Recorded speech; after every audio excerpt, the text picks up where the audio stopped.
Some may find the following disturbing. Discretion is advised.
Here we go, Barflies. Welcome to the Barfly Tailgate Show. You already know it's done by Barflies for Barflies and all the other Bears fans out there. Welcome to the offseason, gentlemen. We have a very exciting guest coming on shortly. We are currently waiting on KB, who was, I'm assuming, up all night working. So I've gave him a call. He's on his way. But in the meantime, we'll try and pull the show along a little bit. I'm hearing some background noise. Are you guys hearing that? I think we're good now. Okay. I mean, it's been a nice offseason. Jordan, how have you been enjoying your beautiful summer out there in California, brother? How you doing? Hey, C-Dub, good to see you. Good morning, everybody. It's nice and 7:12 a.m. here. West Coast, enjoying life just fine. I always like to joke, AC, that this is the best time of the offseason. I don't want to say I think we're all anxious to have football back, but I think you know me. I usually go head first into draft season. Now that the draft's done, I'm like, all right, this is my time to get a little breather, spend some time with the wife, family, relax a little bit before we go back into full swing of things. Once training camp picks up, and all of a sudden you've got real discussions about player developments, injuries, preseason roster fits, who's going to make the final 53, rookie battles, position battles, who's on the fringe, who's got a roster spot secure. You have, stories like, Braxton Jones coming in, all of a sudden becoming a starter as a rookie, players of that sort. So we're kind of getting towards the heat of it, where it's like you're getting that last little bit of breath of freedom and liberty before you go full on football nerd again and dive back in. And so that's where I'm at.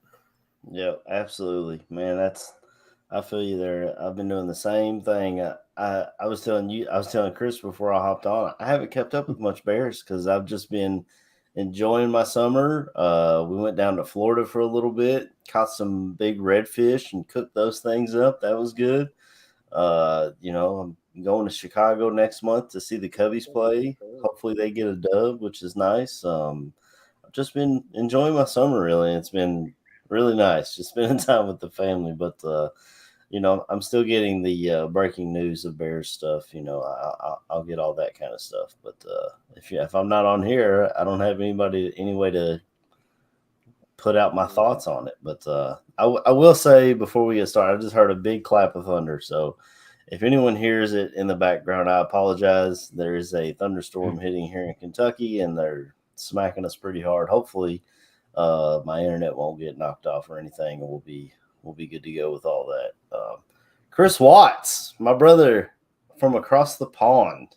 How you been doing, man? How's your summer? And if you want to let the Barflies know a little bit about what's going on with you this year, that'd be fantastic.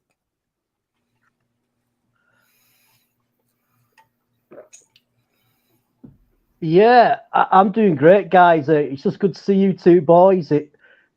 Sundays are always a drag for me when there's no shows to do with you guys and no football. I've been hit. I hate the off season, man. I've been even watching CFL football, Canadian football, XFL, USFL. I've been trying to get my football fix all the time, mate. So I'm glad that it's slowly creeping towards, like Jordan said, interesting period. We're just getting, towards proper training camp.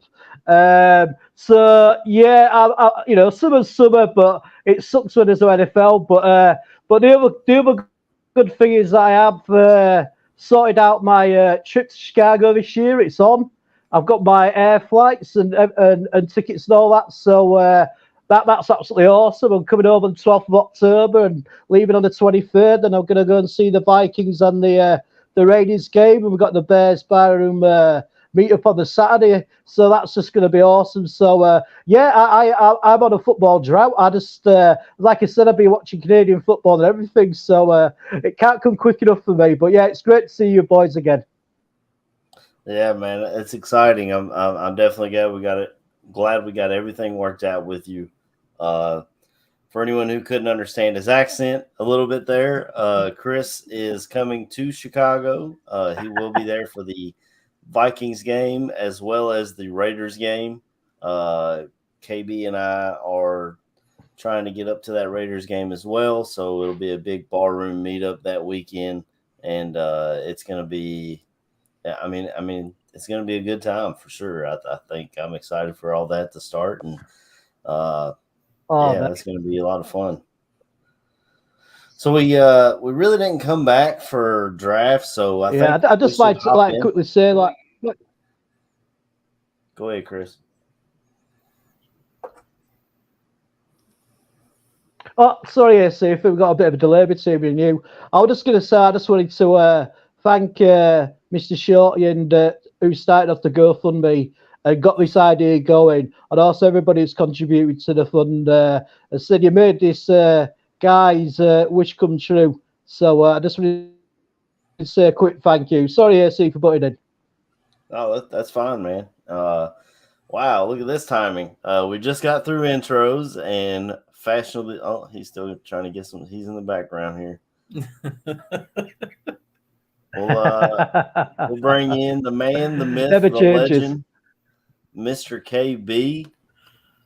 Good morning, KB. How you doing, brother? I'm good, man. I'm good. I'm great. We stayed up a little too late last night. Yeah, we're good with that. Who's we in? You can really tell as well. Just me and the fellas, man. We did the whole bonfire thing last night. We had a kick, a little kickback. Drank a whole bunch of beer. My one boy brought some type of tequila back from Mexico. I couldn't tell you the name. All I know is it went down like water. No, I am regretting decisions this morning. Well, with tequila, it's not always about how well it goes down; it's how it comes back up. For me, anyway. Good thing is it didn't come back up, so we're doing okay on that front. We're definitely doing okay on that front, but just we're doing good. We're doing good. Well, that's good, man. I mean, we just went around and did our intros and talked about the summer and what we've all been doing. And Chris let everybody know that he's coming in for the Vikings game and the Raiders game, making his trip to Chicago. And two games. Okay, yeah, okay, yeah. Getting greedy, man. The Alexa is going off. Hold on a second. Let me stand up. I ain't got no pants on. I'm playing.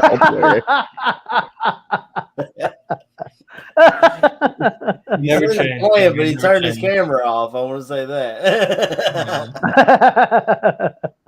And the worst is the camera is at the right level as well, wasn't it? Exactly, man. I just didn't want to stand up and have my dick all in the camera, bro. It's too early, man. Kate, baby, but we ain't got a big lens on our cameras, so It's funny. So the other day we watched This Is the End at work, and me and my guy laughed like the entire time. We talked about the one part where Danny and what's the name go back and forth, and he was like, "Yeah, man, next time you pull that thing out, I'm gonna shoot it." And he's like, "You don't got enough bullets, bitch." And that's the only thing I can hear playing in my mind. Like you don't have a lens, nigga. I know. Listen, it's too early. It's too early. Oh Jesus, it's too early. So what you been up to this summer, KB? How's your summer been, man? You just been working a lot, or? Bro, oh man, it's been a mixed bag of. I had a little vacation stint in Kansas City, which was really nice. I needed the break. Then when I came, it was literally maybe like a couple days before I actually left. We had a really bad apartment fire, and then I came back. We had another fire. Had a day where we had back-to-back fires, and then we had a fire at the same apartment building that the one apartment burnt up at. So they had a whole other building burned up. Yeah, it's been a lot of fires, bro. Like this is the most job I've security, ever had. baby. Job security 101. July's coming up. We know what KB's gonna be doing. I'm not excited. I had a friend text me yesterday talking about some kids were shooting off fireworks and set a tree on fire, and I was like, "This is what I got to deal with, man. This is what I got to deal with." But other than that, man, I just been kind of, you know what I'm saying, getting my chi together. You feel me? Relaxing in my head. You know what I'm saying? On most days, I'm in Hawaii or Barbados or Puerto Rico on a nice little yacht. You know what I'm saying, sipping Mai Tais or something crazy. And then I get snapped back to reality when I got to go to work. Yeah. That little alarm goes off at the fire station and wakes your ass up, huh? Facts. It's all bad, bro. It's all bad. Well, we didn't really get a chance to talk about the draft, so I figured we'd talk a little bit about the draft. And we have our draft analyst extraordinaire here, Jordan Silvera, to talk about some guys. I was happy with how the first round went. I know a lot of people wanted Jalen Carter. We went through it several times before it started, and I'll say it again on here. I just feel like Jalen Carter is going to be over. He landed in a good spot. He definitely did, because all the Georgia guys that are up there will keep him on the straight and narrow, I think. And I just don't know if we had the personnel to do that. You know what I'm saying? So I think he landed in a good spot. So we found a trade partner. We end up with our right tackle, who, from all accounts that I've been seeing from OTAs, he's really locked down that right tackle spot. And Darnell Wright doing well. Seems like a really good dude. Didn't give up a single sack last year at Tennessee, and actually takes it personal to protect his quarterback. Definitely something that we needed last year. I got tired of seeing Justin Fields running for his life or on his back, and he's going to do be a big piece of that. He'll have some learning things to do in the NFL. It's not going to be he's going to step in and be a Hall of Famer right away. But I think that I like the pick. We can go around the room and figure out what everybody else thinks about the pick, but I'm happy with how the first round went. What about y'all? We'll start with KB and we'll go this way.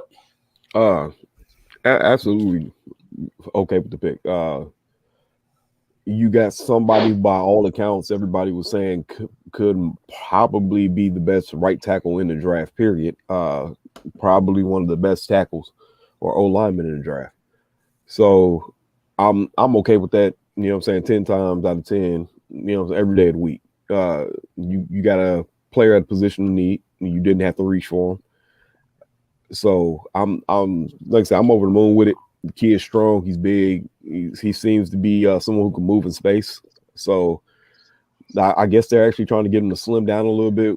You know what I'm saying? However that situation may play out. But hey, look, he can anchor. He's a strong kid. Like I said before, tackles just move the kid, move somebody, keep the spaces. You know what I'm saying?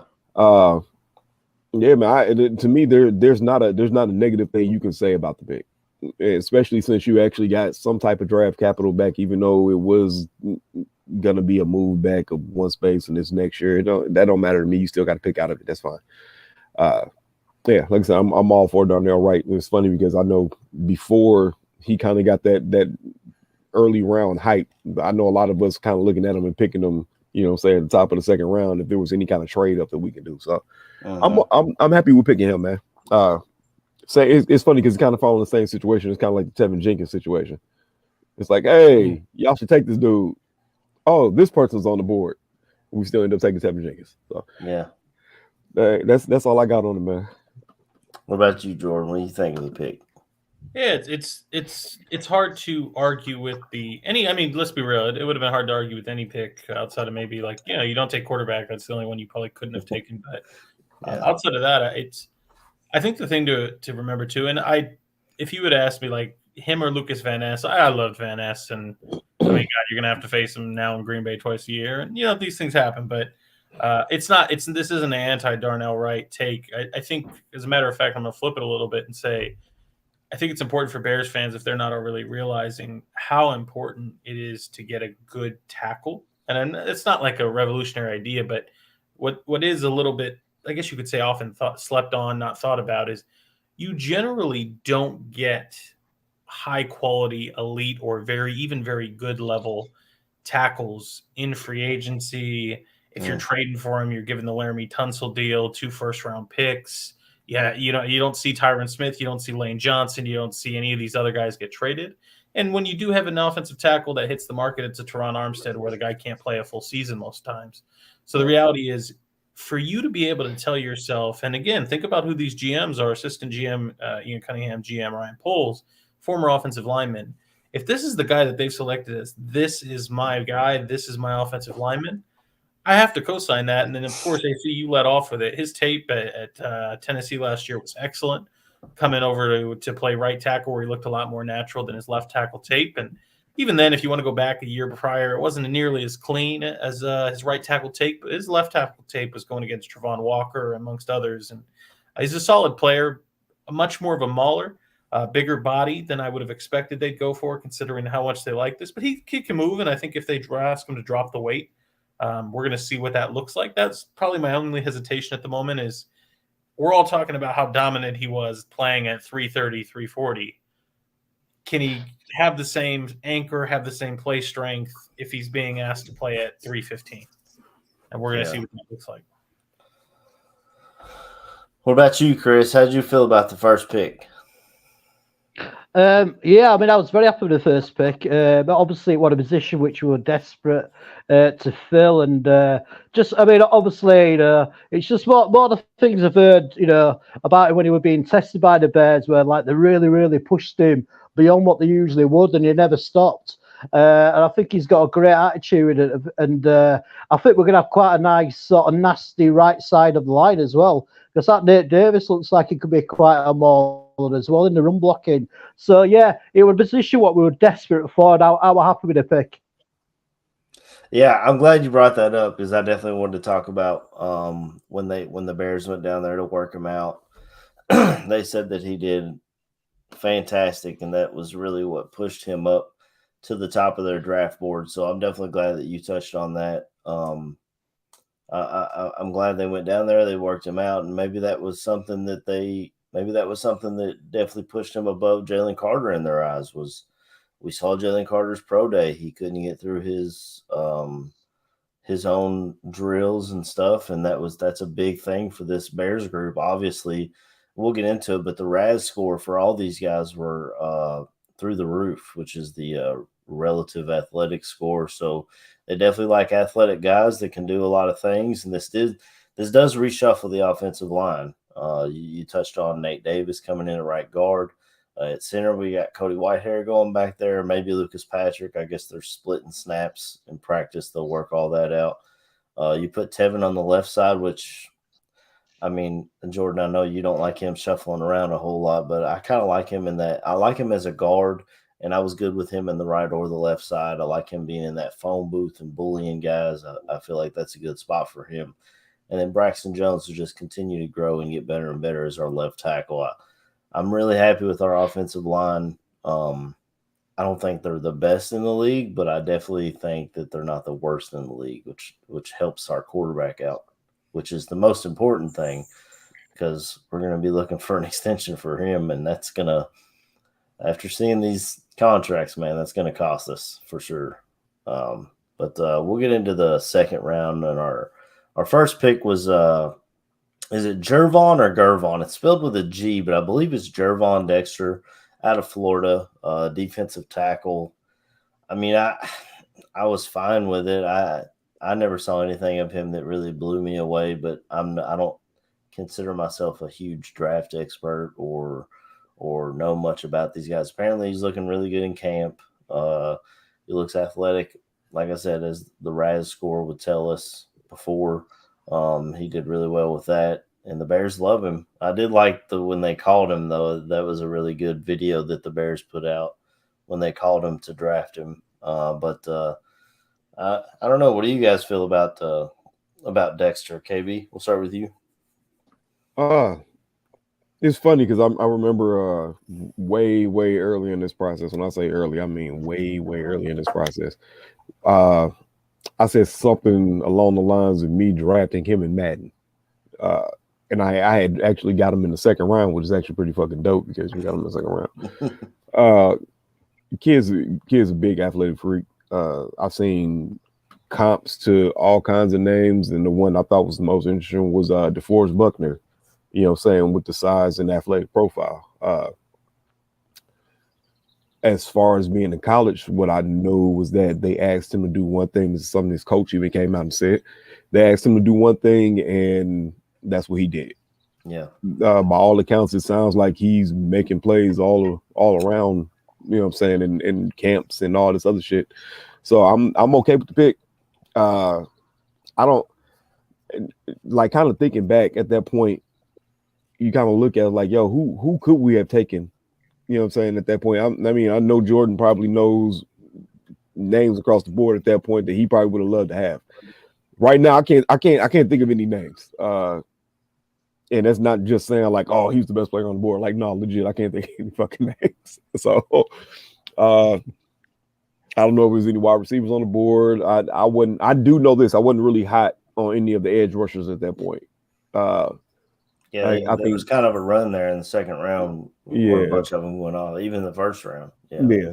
I was like, I think the one player I thought I was kind of hoping would slide would have been Foskey. I was like, maybe. Yeah, no, it didn't happen. So, I mean, right, like I said, right now I can't really think of anybody that might have been on the board that I'd be like, yeah, we should have grabbed him. But that's when I passed, you know what I'm saying, the pill to my man over here, Jordan, because he'll tell you. I appreciate it, KB. No, I mean, to me, Dexter's an interesting player. Everybody talks about the negative. His Florida tape, his get off is awful, and I get that.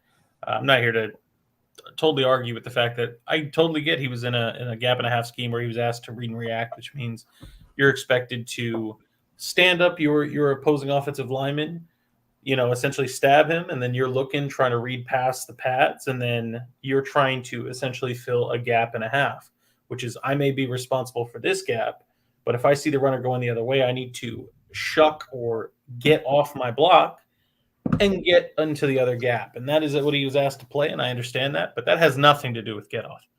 You can still do that by getting off the ball quick. So you can sit there and tell me all day and night that the read react system is why he was playing slow. That it's not. But the reality, though, is that is something that is fixable. It's coachable. I totally expect this defensive staff to get the kid on the balls of his feet and tell him to drive his ass up in the air, head down, and then just explode off the ball.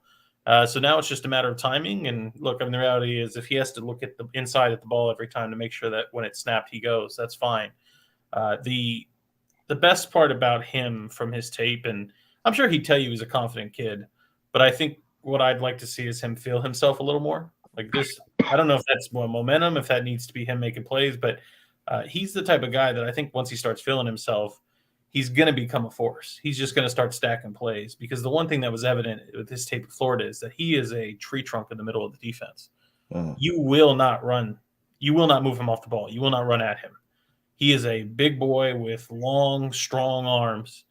And if you can refine his skill set and put some pass rush repertoire around him, and this is what I'm talking about, get him to start feeling himself, all of a sudden, if he's being asked to move forward and disrupt, and he has the confidence that I'm just bigger, faster, more explosive than everybody, Right. you may have a monster in the making. And I mean, obviously, the DeForest Buckner comp is out there. The one I'm privy to, and this is very high. I think Chris Jones is second best defensive tackle in all the league, so he's got a long way to go from there. But honestly, if you go back and you look at Chris Jones, Kansas City Chiefs defensive tackle, coming out of the draft, Dexter's really not that far off. Certainly, there's some error. Like I said, they're very different now, and no player is one-to-one comparison. But that is a comp that I saw, and I think that the last thing I'll say about, and this leads into Pickens too in a little bit, but they passed on Jalen Carter in the first because rightfully so. I just don't think that you could have saddled all your bets, hedged all of them on Jalen Carter, considering all of that other stuff that was going on. Yeah. And so they decided to take the more sure thing in the specialty that Ryan Poles and Ian Cunningham knew in the offensive line in the first round. And then they decided, well, damn, we missed out on a really good talent at D tackle because of all this other stuff. The best thing we can do is still try to hit the home runs with talent at D tackle, but we're just going to swing for the fences, and we're going to see if we can coach these guys up. And so essentially they were grading to the flashes. Dexter with his flashes was exactly what you were looking for a defensive tackle. And they said, if we can just get that out of him consistently, we may be able to get Jalen Carter type production. But we got to really grind that out, refine that diamond in the rough to get there. And I think that's what you saw, is they were just swinging for the fences in the second round. Yeah, I agree. And I mean, having a defensive-minded head coach might help some. He'll be able to push him in the right direction, make sure his get off is in the right place. And I mean, we'll get into it a little later, but I mean, if it's not, they kind of double dipped in that position. So we'll see. Chris, what did you think of the second round pick, Dexter? I was happy with the pick. I mean, it was more for me that, we all know the defensive line was shocking last year. So for me, I were always looking through the draft that the, offensive linemen and defensive linemen. And we definitely, I think with him and with KB's cousin in the middle and Pickens as well, it's going to we should be brilliant at run stopping, but hopefully as well we can get some pressure on the quarterback up the middle, because we all know that's the quickest way of getting the quarterbacks. I was very happy because, I think really it's like, everybody keeps saying you need to build from the O-line and the D-line outwards, and teams like Philadelphia have sort of proven, that works. I was happy with the pick. Yeah, I was pretty happy with it overall as well. I mean, like I said, as far as defensive tackles in the draft, the big name was Jalen Carter. But other than that, it's kind of like, I mean, and everyone they pick in the second round, they're going to have question marks about. There's a reason why they're in the second round. The next pick that they drafted, they traded up to get Miami defensive back Tyrique Stevenson. This is a pick that I like a lot. He played at Georgia and then got homesick, so he transferred down to Miami. So he has the ability to play with the big boys. He just he needed a little bit of motivation and stuff in college, and apparently he's been doing really well in camp. I haven't heard for sure if he's outside and they're moving Kyler Gordon inside or what their plan is there, but keeping Kyler Gordon from jumping in and out, I think, is excellent that they covered that in the draft. And obviously they like him a lot because they traded up for him. A lot of people were upset about the Claypool trade, but the Steelers chose one of Jordan's guys, the defensive back out of Penn State there. So we still end up with a corner, and we get, a wide receiver that we hope works out as well. KB, you want to talk about Stevenson a little bit? I'll be a buck with you, man. I didn't really know much about Tyrique Stevenson at all. I know we looked all over things, bro. I don't think I really even paid attention from anybody really out of Miami. I was on the hype train for, you know what I'm saying, some of these bigger kids, the Cody Trices of the world. You know, we had the boy out of Iowa that you know what I'm saying, was bringing back white corners, you know. So Riley, I think is his name. yeah, you know what I'm saying. I was like, man, hey, you know, get one of them. And then they traded up for this kid. You know what I'm saying, kind of putting on some of his tape and seeing some of the breakdowns that people have talked about. He's a bigger, you know what I'm saying, on the bigger side. I'm gonna say he's a bigger kid. I think he's like what, 6'1", maybe. I think that's the height I saw. You know what I'm saying? He's got the speed, he's got the instincts. What I do like is that he kind of plays with that kind of like that cocky edge almost. You know what I'm saying? Like, hey, I can do this, and I do this. This is me. You know what I'm saying? So I like that. I remember when he first got drafted, I heard people talking about he would be more of a slot corner because his tackling ability. But kind of just looking at it, nah, bro, that ain't it. A lot of folks saying he's playing outside of camp. A lot of people are also saying that he already won the damn job. I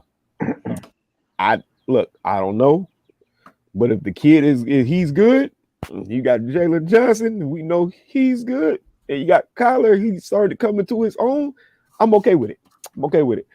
So yeah, man, I was, you know what I'm saying, at that point I was okay with the pick. I understood why you do need to find somebody else, and they didn't bring anybody else in.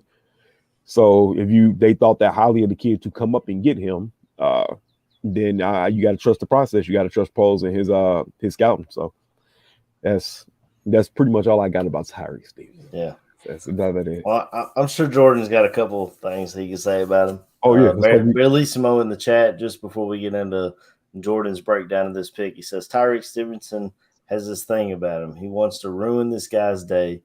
Great and press man, physical, wants to light people up, and got a lot better in zone last year, which that's just music to my ears. I love a big physical corner that's going to get after guys and make them work for every yard they get. And in our division, man, when you got Justin Jefferson on the other side of Minnesota, you know, you got to make them work for it. You know what I'm saying? So I'm happy with that.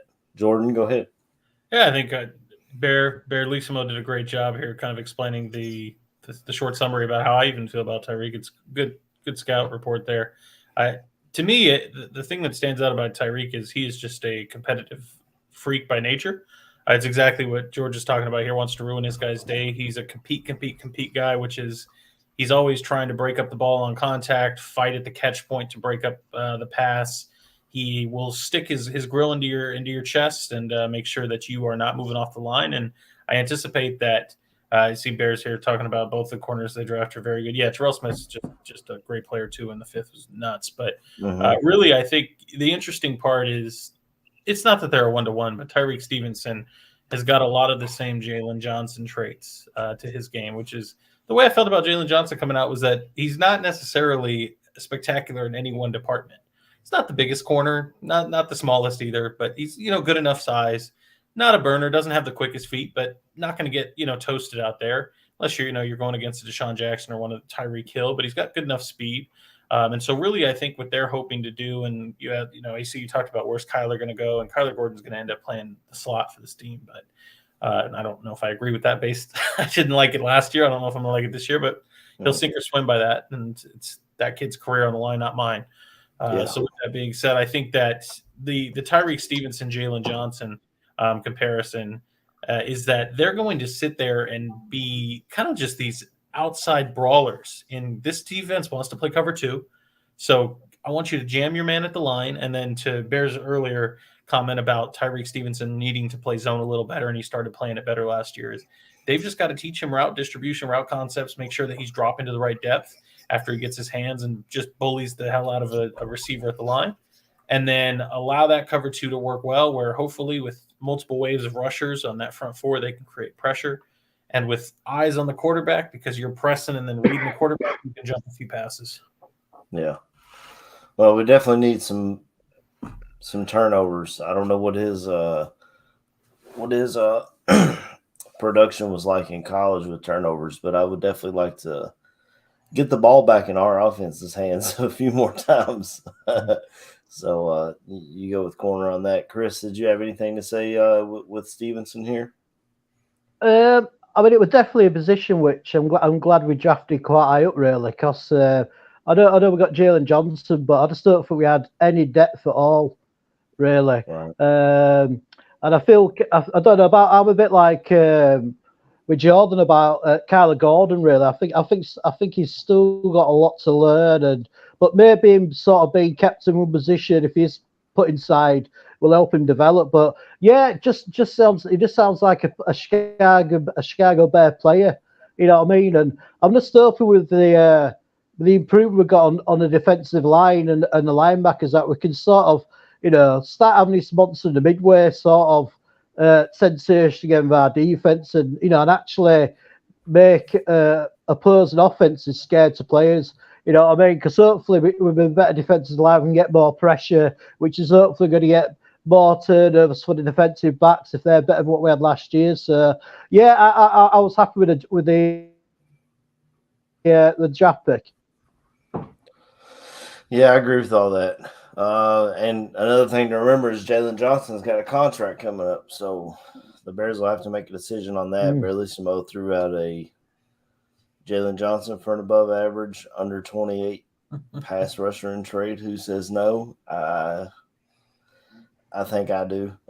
I want a pass rusher, but I don't want it to cost us Jalen Johnson. Yeah, I was gonna say, I'm definitely on the train with you, bro.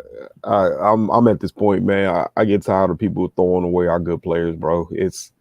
I get certain folks say, "Oh, well, he hasn't played this. He ain't played." I mean, what can you do? Injuries happen. That's the game. Yeah. We got to a certain point where folks talked about, oh, well, he does give up plays. Man, he gave up plays to fucking what's my man name that played for the fucking Eagles? Like, AJ Brown. Yeah, like, bro. Batman. Exactly. 9 times out of 10, people are gonna get destroyed by AJ Brown. And you can't even say he got destroyed that day. AJ Brown had a couple good catches. And it literally was, bro, nobody else making these catches except fucking AJ Brown. Yeah. So I'm just not on the train of constantly trying to trade away the players that we have that are good.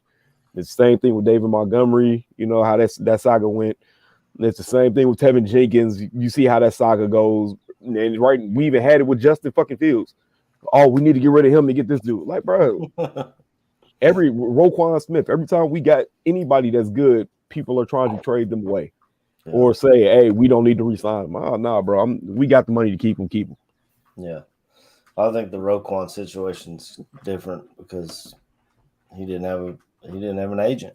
You know, you mean they didn't want a 6-foot linebacker that likes to backdoor every block and is afraid to take contact to fit the run? That's not really their speed. That's not their style. Well, I think we upgraded linebacker this offseason, so I'm happy.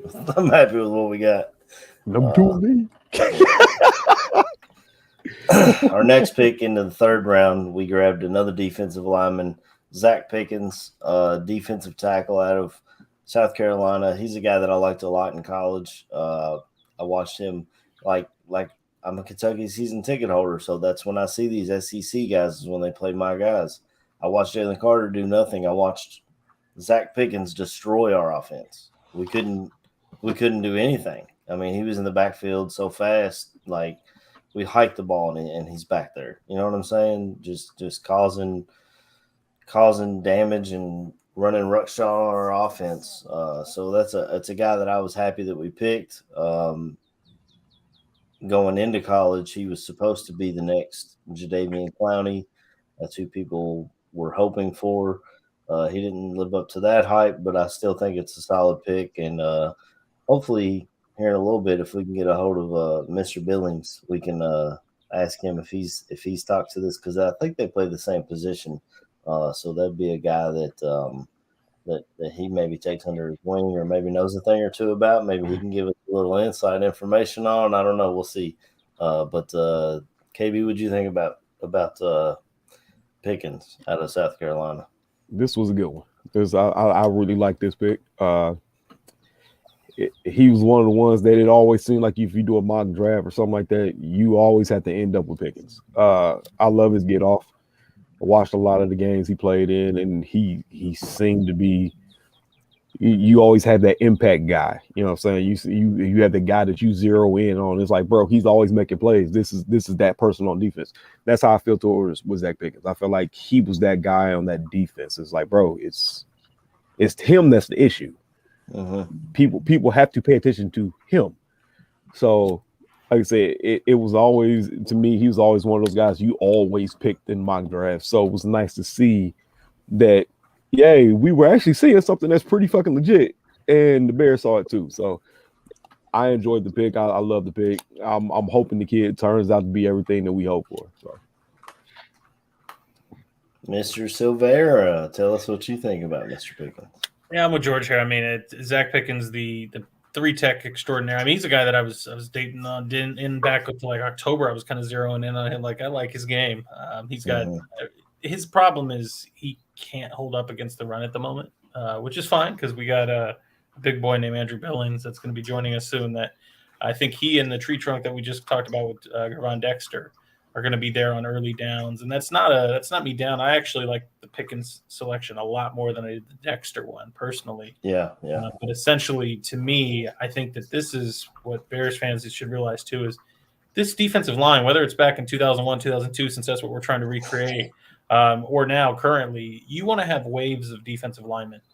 Yeah. And certainly, I have no doubt about it, they have a defensive end issue, and that's kind of why I was like, hey, Lucas Van Ness would have been real nice in the first round. And I get it. Like I said, they would have had a hole at right tackle then too. So you can't fill it all at once, but you got to have waves of the guys. And they're trying that with some B-level, C-level players with on the edge with Rasheem Green and Walker and Gibson and Robinson and all these other players. But essentially on the inside, you've now got a viable alternative there where you're sitting there going, well, we got Justin Jones, we got Andrew Billings, got Dexter, we got Pickens. And so with respect to Pickens, he's a guy that I think is going to be able to eat on passing downs when they just tell him, hey, just be a disruptor, get in the backfield, shoot the gap, cause disruption there, and be that pass rush extraordinaire that you are.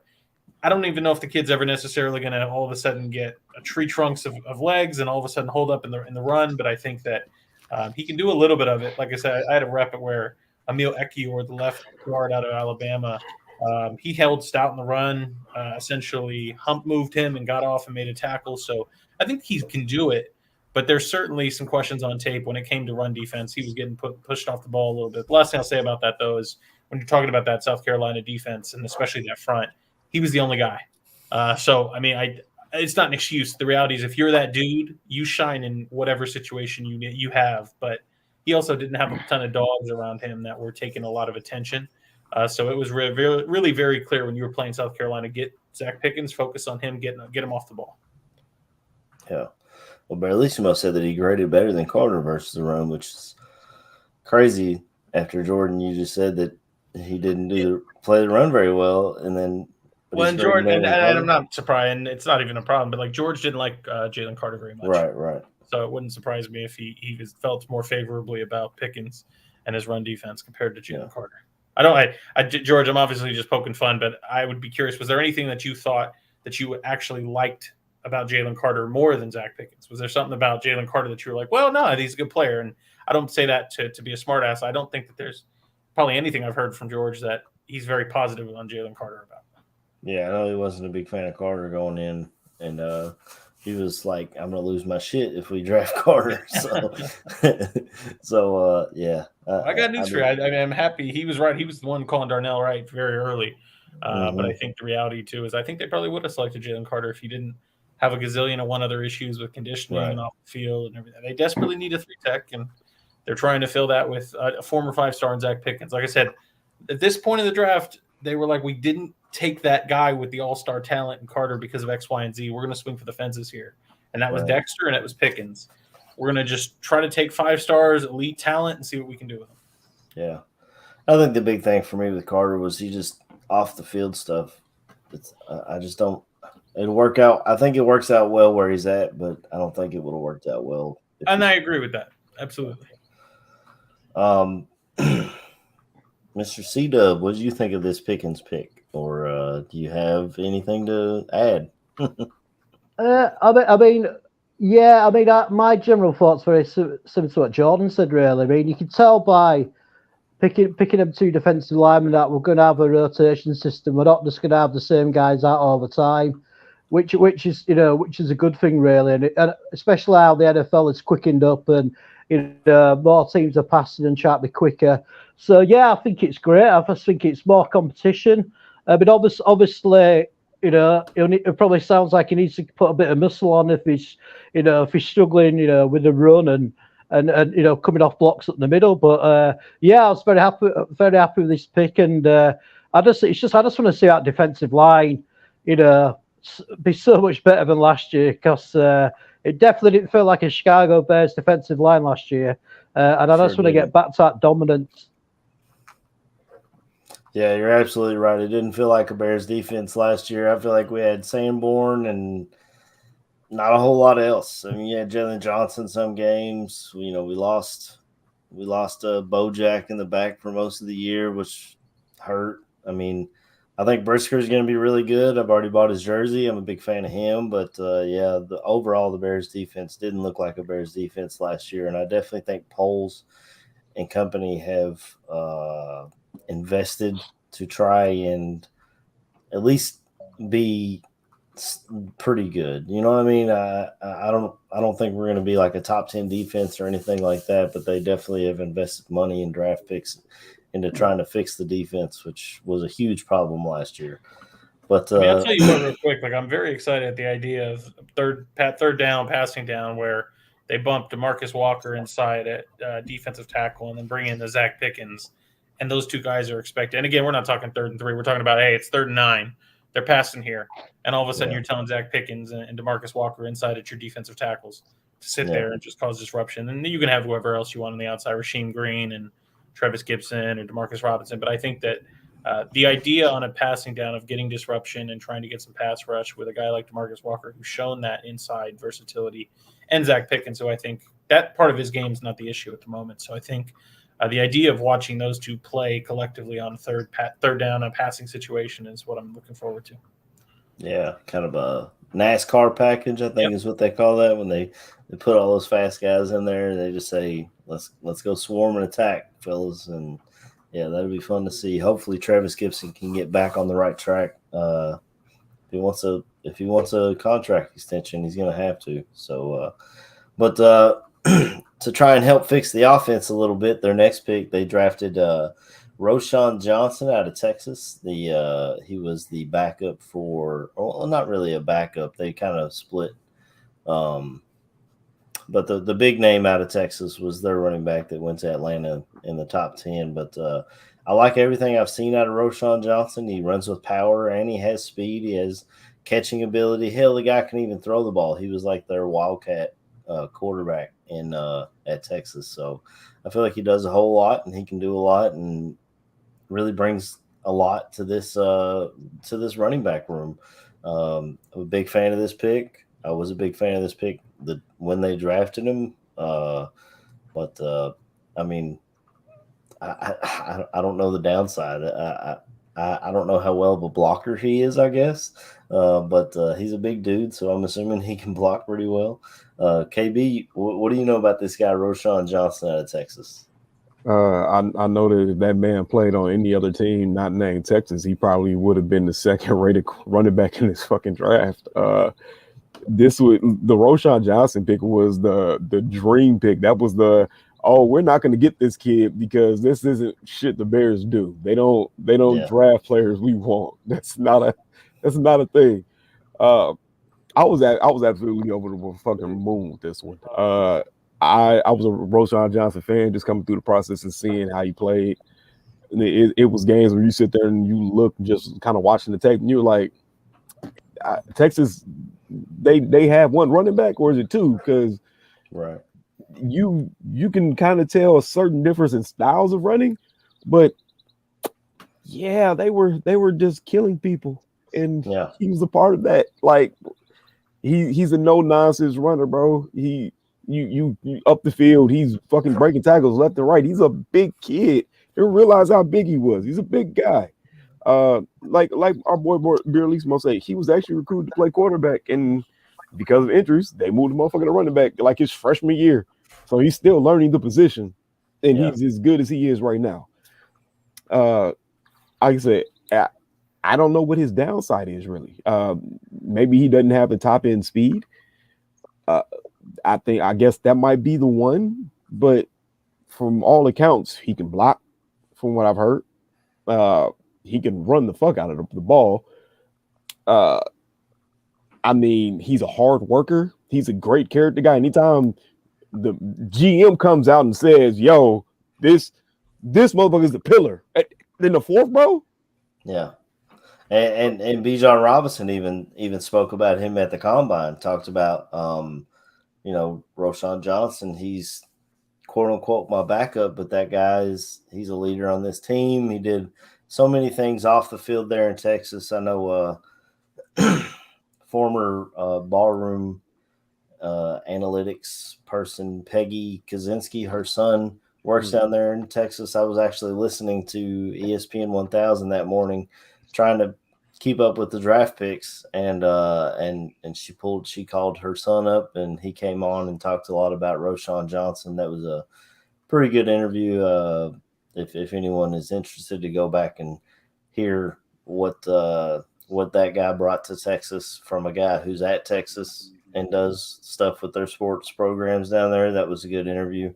But yeah, I definitely I'm glad you brought up his off the field stuff, because I mean, he's a beast on the field, but his off the field stuff is going to make Bears fans love him even more. You know what I mean? I mean, they love those guys that go out there and work with the community, and I think he's going to be a big part of that. Jordan, please tell us some more about Roschon Johnson. Were you a fan of this, or my favorite pick in the class? And I was actually live on Barroom when the selection happened. And I lost my shit and started screaming because I was just so happy about it.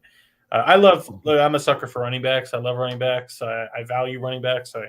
First guy to sit there and tell you they all need to be paid. And I mean, at the top, we were saying like, oh, was he a backup or was he split and carry? He was a backup. Let's be very clear, but he was a backup to, I don't know, the guy ahead of him, I comped to Curtis Martin coming out, that type of level of player. So I think that to KB's point, if he had a chance at any other program, he would have been seen in a lot better of a light. And I think that's all ultimately, to be quite frank, I don't think that the Bears needed him, but I think that they sat there and looked at the board and said, I don't know how we can watch this guy here. Yeah, and not take him, because he was my RB3 in the class, and I know everybody loved Gibbs. I'm fine on Gibbs. To me, it was Bijan, and then I loved me some Zach Charbonnet, who went to the Seahawks in the second round. But right after that, it was Roschon, and to get Roschon in the fourth, I mean, my guy Matt Saldivari, call him Matt Saldivari. My God, it's early. Nick Saldivari from Old Dominion went first pick in the fourth round to the Saints. That's who the Bears moved out of, and I was like, shucks, that's a good player. But it totally felt redeemed when they got Roschon. Roschon's a guy that I've comped him to DeMarco Murray. I know that that's probably not popular to a lot of people, but I see I put a thread out on Twitter shortly after the draft comparing them both, and I see a lot of DeMarco Murray to his game. I think that he does everything really well. If he lacks in one area, it's top-end speed. But I think that really outside of that, and this isn't because let me put it this way. David Montgomery was a great running back, and the one thing that he lacked on was top-end speed. And it was very evident. I mean, whether it was that Rams run to open the season 2 seasons ago, Justin Brookfield's rookie year, where it's 67 yards, but you can't close the deal, to I know everybody will talk about that Texans run where he went 80 yards out the gate, but his problem is he never could get up to speed. And to me, when you look at the Roschon Johnson tape, by no means is he a burner, but he can find a way to always, once he gets some leg room, some room to operate, he's kind of got that Derrick Henry to him. I'm not calling him Derrick Henry. Let me be very clear. But Derrick Henry's a guy that I've often said is so big that if he doesn't get to build up steam, he doesn't actually have all of that power and that, I guess you could say, destruction that he causes when he runs the ball. Roschon Johnson is very much the same way, where if he gets those legs churning and gets some momentum, good luck. If there's one thing I don't like about the kid, and I like the style of play. I just worry about the longevity. Is he just takes too many hits. It's almost like the kid loves the contact, and I appreciate it. But I'm seeing him getting his ass kicked on tackles, and I'm like, just you don't have to fight that hard, man. Like we want your career to last. Running backs are a dime a dozen now. They'll throw you out as quick as they got you. So keep that body healthy, keep going. But I love the player, love him. I was just gonna say this real quick, just to kind of piggyback off of that. It's kind of like that mentality that Walter Payton had, where it's like I probably could run this out and be okay with it, but this DB's coming, so I'm gonna run him over first, and then whatever happens after that happens. I mean, you love it, but then it's kind of like, bro, don't do it, please. Yeah, I mean that sounds good. Like, how many times do we see the Bears get down there? Especially the Commanders game comes to mind first and foremost. We were so close to all we had to do was punch it in, and we just didn't have a guy that could do it. I mean that's you need guys like this on your team, and they definitely are going to a running back by committee. We're going to see all these guys staying in, fresh legs. They've got 4 or 5 of them on the roster right now. I mean, we'll see how it all shakes out with the 53-man roster, but I'm a big fan of this pick as well. Chris, you got anything about Roschon? I mean, regarding the pick, I mean, I was actually quite surprised to pick the running back just due to the free agents they brought in that position. So I was quite surprised, but I mean, I suppose one good thing that if the kid had played a lot of games and he's gonna have fresh legs, he's had less chance of being injured or take the knock, especially at running back, because I play running back and it's a position where you're in contact at every play. But I mean, he just must have been a player where they just thought we can't pass on this talent. It must have just been up on the board, and I always think more competition is always a good thing. But yeah, I was really surprised I took a running back. That one threw me quite a bit. But that running back room is absolutely full of talent now. So it's going to be interesting to see who makes the squad and who's the starting running back on day one. Yeah. Well, Don Burr actually gave us a good point. We didn't have the O-line to punch it in against the Commanders. That's pretty true. There wasn't a hole there. I'm still a big fan of David Montgomery, even though he's a Lion now. But I think he would have pushed it through if we had a hole. And for the right, I just see Don Burr going. Like, of course, he doesn't mention Gibbs because he's a Lion. It's nothing about that, Don. Jahmyr Gibbs is a nice player. I'm actually super excited for what he's. It's a little bit of a terror as a Bears fan because I think Ben Johnson's going to terrorize a lot of teams with Jahmyr Gibbs. But it's all about preference. Like I said, honestly, I think Gibbs is a great player. I just like a certain style of running back, and he's not my style of running back. Although, I mean, just to be very clear, because I want to make sure there's no anti-Lions bias. The guy that I comped Gibbs to for a while was Reggie Bush. I still feel that way. I hadn't seen a player that was Reggie Bush, man. Yes, that's exciting. As explosive, as shifty. A lot of people said Kamara. I didn't see that, but I did see Reggie Bush, and that was exciting. And I know everybody thinks of Reggie Bush USC days, but if you think about Reggie Bush in the NFL, it was a good career. I mean, played a long time, but it wasn't nearly. If you would have thought what you saw coming out of SC, you would have thought he would have been the best running back ever. And so I think that Gibbs in a specialized role has the opportunity to be special as a change of pace electric back. The only reason why you didn't hear me gush over him and I didn't have him quite as high is I like backs that are physical, and Gibbs isn't that. He's always looking for, the spin or the juke or the finesse move, the jump cut, because he's not looking to drive his shoulder pads into a defender. And that's okay. That's not his game. Not everybody has to be that way. But similarly, while everybody doesn't have to be that way, I also don't have to like a running back that isn't my style or my cup of tea, and that's where Gibbs kind of fit for me. Yeah, Don's not going to like a whole lot of what we say here. He's a Lions fan, so. Well, we are a Bears podcast. Yeah.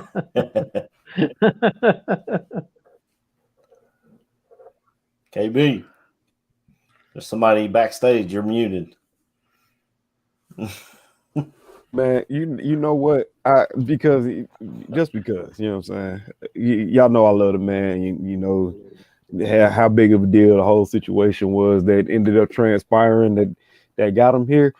But it's also a guy who, like I said, it's a lot of times I love to pass shit to because he's so knowledgeable. So Jordan, hey bro, hey, I will let you do your thing on this one, man. Go ahead and introduce our guest here, Jordan. Bro. Oh, you want me to introduce the guy that I just absolutely love? Yes, Big sir. Andrew Billings, my guy that I thought should have been a first rounder coming out of Baylor, is a top 40 prospect and is going to play honestly, I think starting one tech for this defense, and I'm excited to learn what he thought about OTAs with his staff. And Andrew, why don't you come on in and tell us about, is this, you got your track shoes on? Does Coach Flus working you hard and getting you in shape to play that one tech for this defense? Oh, yeah. Yeah. Oh, yeah, we're working hard. How we doing? Good morning, brother. Good morning. How y'all doing? Hey, you know he's working hard. We got that car hard on. I see you, big dog. That's right. Hey, man, I just want to say this man here, bro, one of the hardest working men I know, man. One of the greatest men I know, man. The stuff that he does, the charity work he does, the camps he holds back home, man.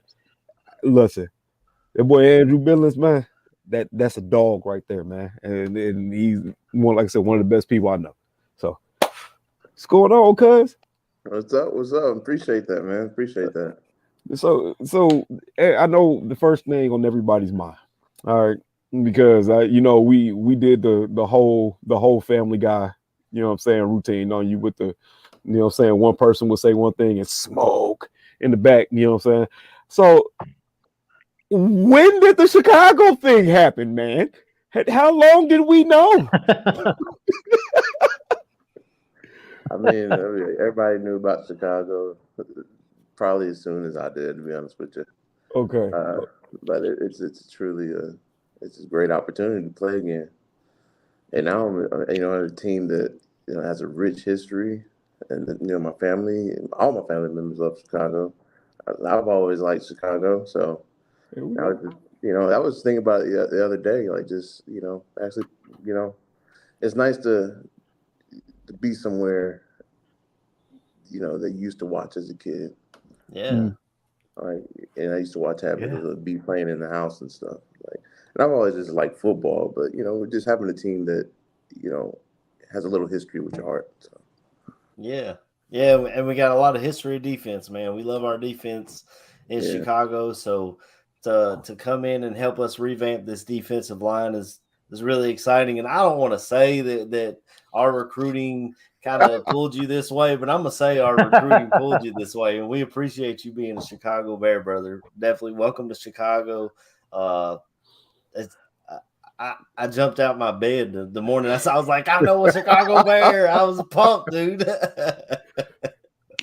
It's like I said, man. It's one thing when you have a team and then all of a sudden you have something that's more of a rooting interest that becomes invested in it. Now it's hey man, this is where my family's at. So it's no more going to Cleveland and having to tell Cleveland fans like, look, man, like I'm not out here picking sides right now. I'm rooting for y'all too. Okay, I'm rooting for y'all too. So I don't got to beat nobody up now, which I definitely appreciate because that we were trending along that track that day. That's true. So how's your offseason going, Andrew? KB told me where you're at. I didn't know if you wanted everyone to know, but I know you're training and just how's everything going, man? Can you tell us who you're down there working with or what's going on? I'm out working with people on Rito out in Florida. It's a place I've always come throughout the years, and it's just great. It's a great place to get in shape, great place to get ready for camp and preseason and things like that. And you train hard, but you train hard because like you have to be in a certain shape to get into football shape. Like, you just can't walk up into camp and stuff and just get in football shape there. It's very hard to do. So I'm sorry, trying to get in shape enough that I can get into football shape safely. Yeah, we go. Yeah. Staying safe is the number one thing, especially you're in the trenches there fighting. I mean, that's crazy. We do have our guy Christopher Watts here. He was not able to make it to your last interview, but he's a big fan as well. He lives in England, so maybe you can catch his accent. Chris, you got anything you'd like to ask Andrew?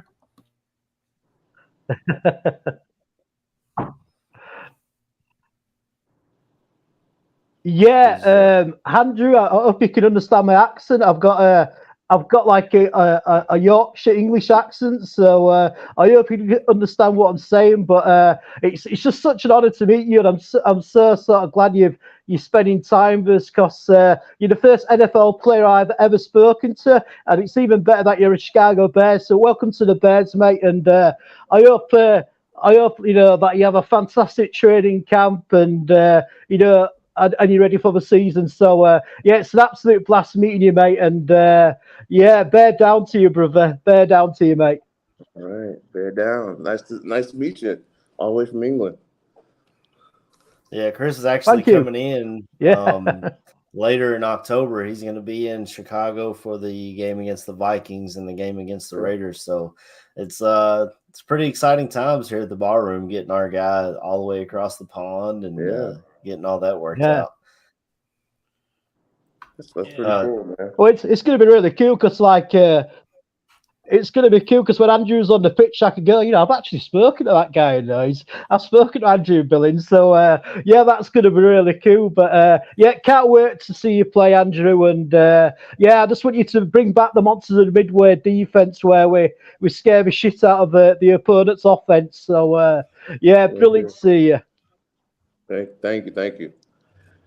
Andrew will be busy that day going up against Andre James and shaking hands after the game with some of your old comrades, Andrew, with Max Crosby and Chandler Jones. And it's a little different here in Chicago to have all those star-studded DNs next to you. But I guess I'm curious, if you don't mind me asking, I'd love to know how different is your role early this year with the Bears compared to what you had with the Raiders last year? Because in many ways, you kind of were a wily vet along with some of those other guys there. Chandler Jones, multi-year NFL vet, Max Crosby already established. And now you're here with the Bears, where in many ways you are the senior, the old elder man on campus in a way where, especially now we're talking about, they just drafted, and by no means replace. I think I'd love for you to expound or talk about it if you've heard.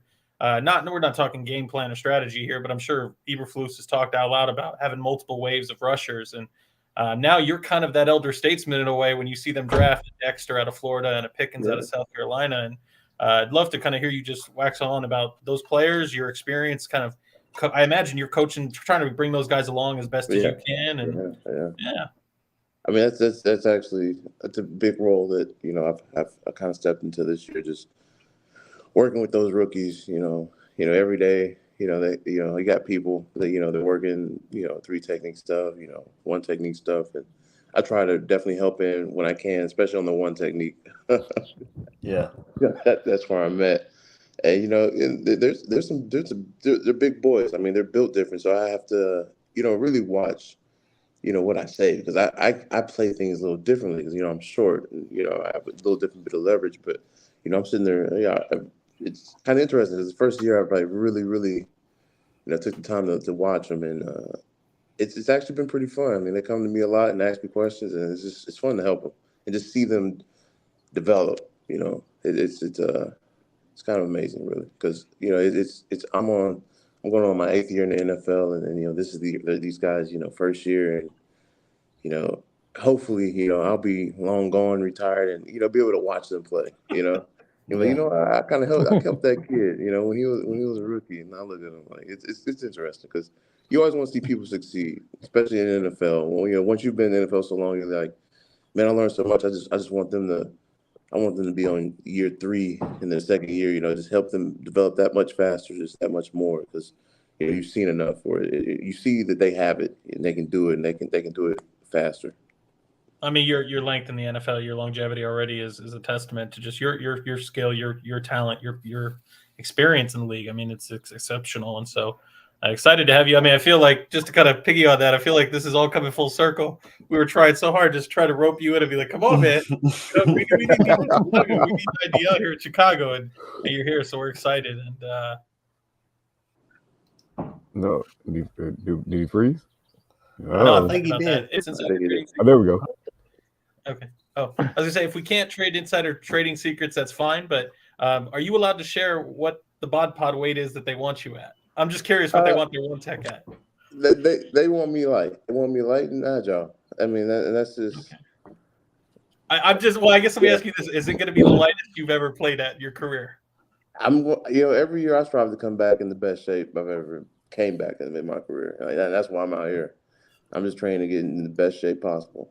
Well, I need you to be a lean, mean, disruptive machine over there at that one Hey, tech man. front, boy. That's I'm right. excited. I'm excited, Andrew. I'm telling you, I've always held you in high regard coming out of Baylor, and I was telling you back there, I even think you could play some 3, and so I'm excited to see what. I know they're going to watch you at 1, but like, you know, we're talking about those under and over fronts. All of a sudden, you know, strengths of the formation change. All of a sudden, you're flipping. I'd be curious to see if they let you play some 3 because I think you have that ability to you as well. Yeah, every year it happens. You know, we slide the front. And, Yeah. I get stuck out there 10 times a year. Hey man, we taking the over on 5 sacks, bro. Just know that. So this is the one thing I've been kind of curious on. So we hear a little bit of the talk with DeMarcus Walker, him being as vocal as he is. What type of guy is he? What, you know what I'm saying? What have you seen? Do you get the leadership qualities from him? You know what I'm saying? Things of that nature. What are we getting out of DeMarcus Walker? Man, you know, he's a huge leader on the field, but even off the field, like, you know, he's a vocal guy on the field. Like when he steps on the field, he kind of, you know, he flips the switch. You know, he's more vocal. But man, off the field, you can sit right down with him, have a one-on-one conversation. And it's like you're talking to anybody else. I've already done it. So like he brings a very interesting dynamic to this D line. I think that's really going to help us, and it's really going to help us. You know, a guy that can, you know, be vocal, you know, on the field, but also, you know, approachable. Someone that, you know, a rookie can go up and talk to. I think that's huge. So was he kind of the one that really has clicked with you so far? Have you spoke to anyone else on it? I know we brought in Tremaine Edmonds from Buffalo. He comes with, you know, a big background of being this leader and really fast and all those things. And Edwards from Philly, we brought him in, and he's a Chicago guy. Have you really clicked with any of the guys, or are there any, you know, any guys that we would know that you're like, yeah, man, me and this guy hit it off and blah, blah, blah? I mean, I kind of hit off with everybody. And the way we've been like working together, Edmonds, Jones, kids, like everybody. It's just, it's a very interesting dynamic. It's been, I don't know what it is, but this team has a different feeling around it. Oh, Very like different feeling around it, and it's even from the rookies, like just the way I've clicked with them because, you know, they're coming ready to work. And most rookies do, but, you know, I think this team was on a mission before, you know, free agency and the draft started. I think there was a culture, you know, in the works that, you know, we've all come to be a part of, and you can feel it because everybody just came in. We kind of got on the same page quickly, basically. That's something that we love to hear because, you know, the last regime kind of tore down a lot of our culture here in Chicago. We got rid of guys that we've been fans of for years, and bringing in new guys. I definitely love to hear that you guys have clicked already, and conversation's good, and you're hanging out with. You actually like to be around each other. I mean, I'm sure there's some locker rooms in the NFL where they're like, yeah, I mean, I work with this guy on Sundays, but I don't talk to his ass any other time. That's huge. That's very huge, man. Yeah, and we do actually. We hang out outside of the locker room, off the field. You know. So helps a lot. I know when you were in Chicago, it was for OTAs, and you guys were working a lot. Have you been able to take any of the cuisine in locally? When I go to Chicago, I'm watching ball games and I'm eating. So I like to hear what some of the players, where they like to go to eat, what kind of stuff they like to eat. Have you found anywhere like that? I've been around a little bit. I went to Eddie Merlot's. I've been to what is that? It's another restaurant. It's a pizza spot. That narrows it down. Yeah, right. That really helped. But we're not talking about the big ones, right? Lumonati's. No. Yeah, it's not a big one. But we've actually used the train. You know, get downtown. It's actually a lot easier when you start to learn how to use the train. It is. It makes life a lot more bearable. Like that. That's awesome. Yeah, I know whenever we go to Chicago, our favorite pizza place is Rilio's in Homewood. We hit that place up, and it's excellent food. It really is. Andrew, I'd be remiss if I didn't ask, and believe me, I understand very clearly that defense is your game, and so to ask you about the offense is a little bit out of left field. But and I don't expect you to give me any negative report, but just in your experience of dealing with different quarterbacks throughout the league, what have you seen from Justin Fields thus far? And I know it's just been OTAs, but right. Just your experience in working around him, seeing him as he's entering third year, and the leader he is. Anything that you've kind of been able to glean from being with him in the Bears and OTAs? Yeah.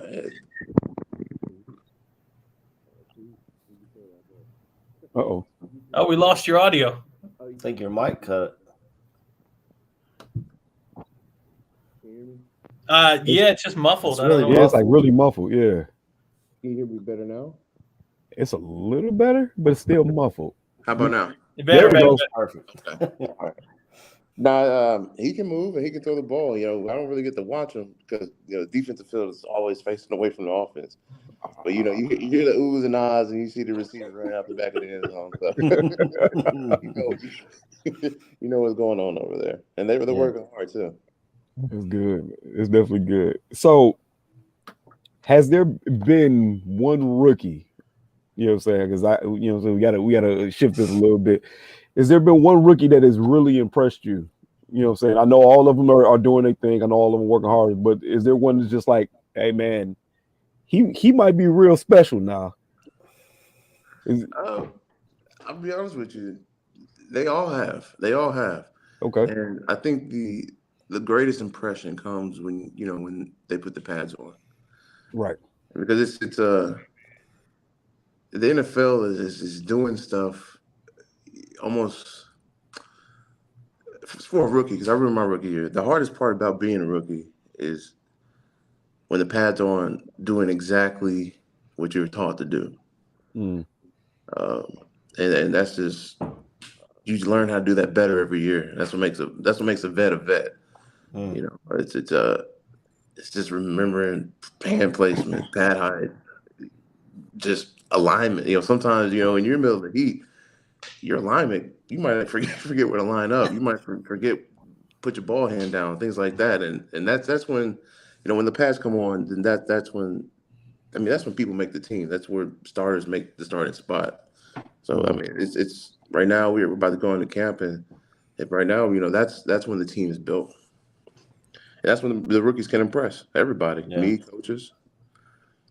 Yeah. The Bears put out a couple of videos. I know you were in one where they were showing the D-line drill, and that got me pretty fired up. They showed, I think, Dexter go through, and I know you came through at the very end, and I was like, oh, I know who 97 is. So I've been looking for a jersey already. I'm trying to get me one before October. We're trying to do a big ballroom meetup in October, and my wife's already told me, give me a Billings jersey too.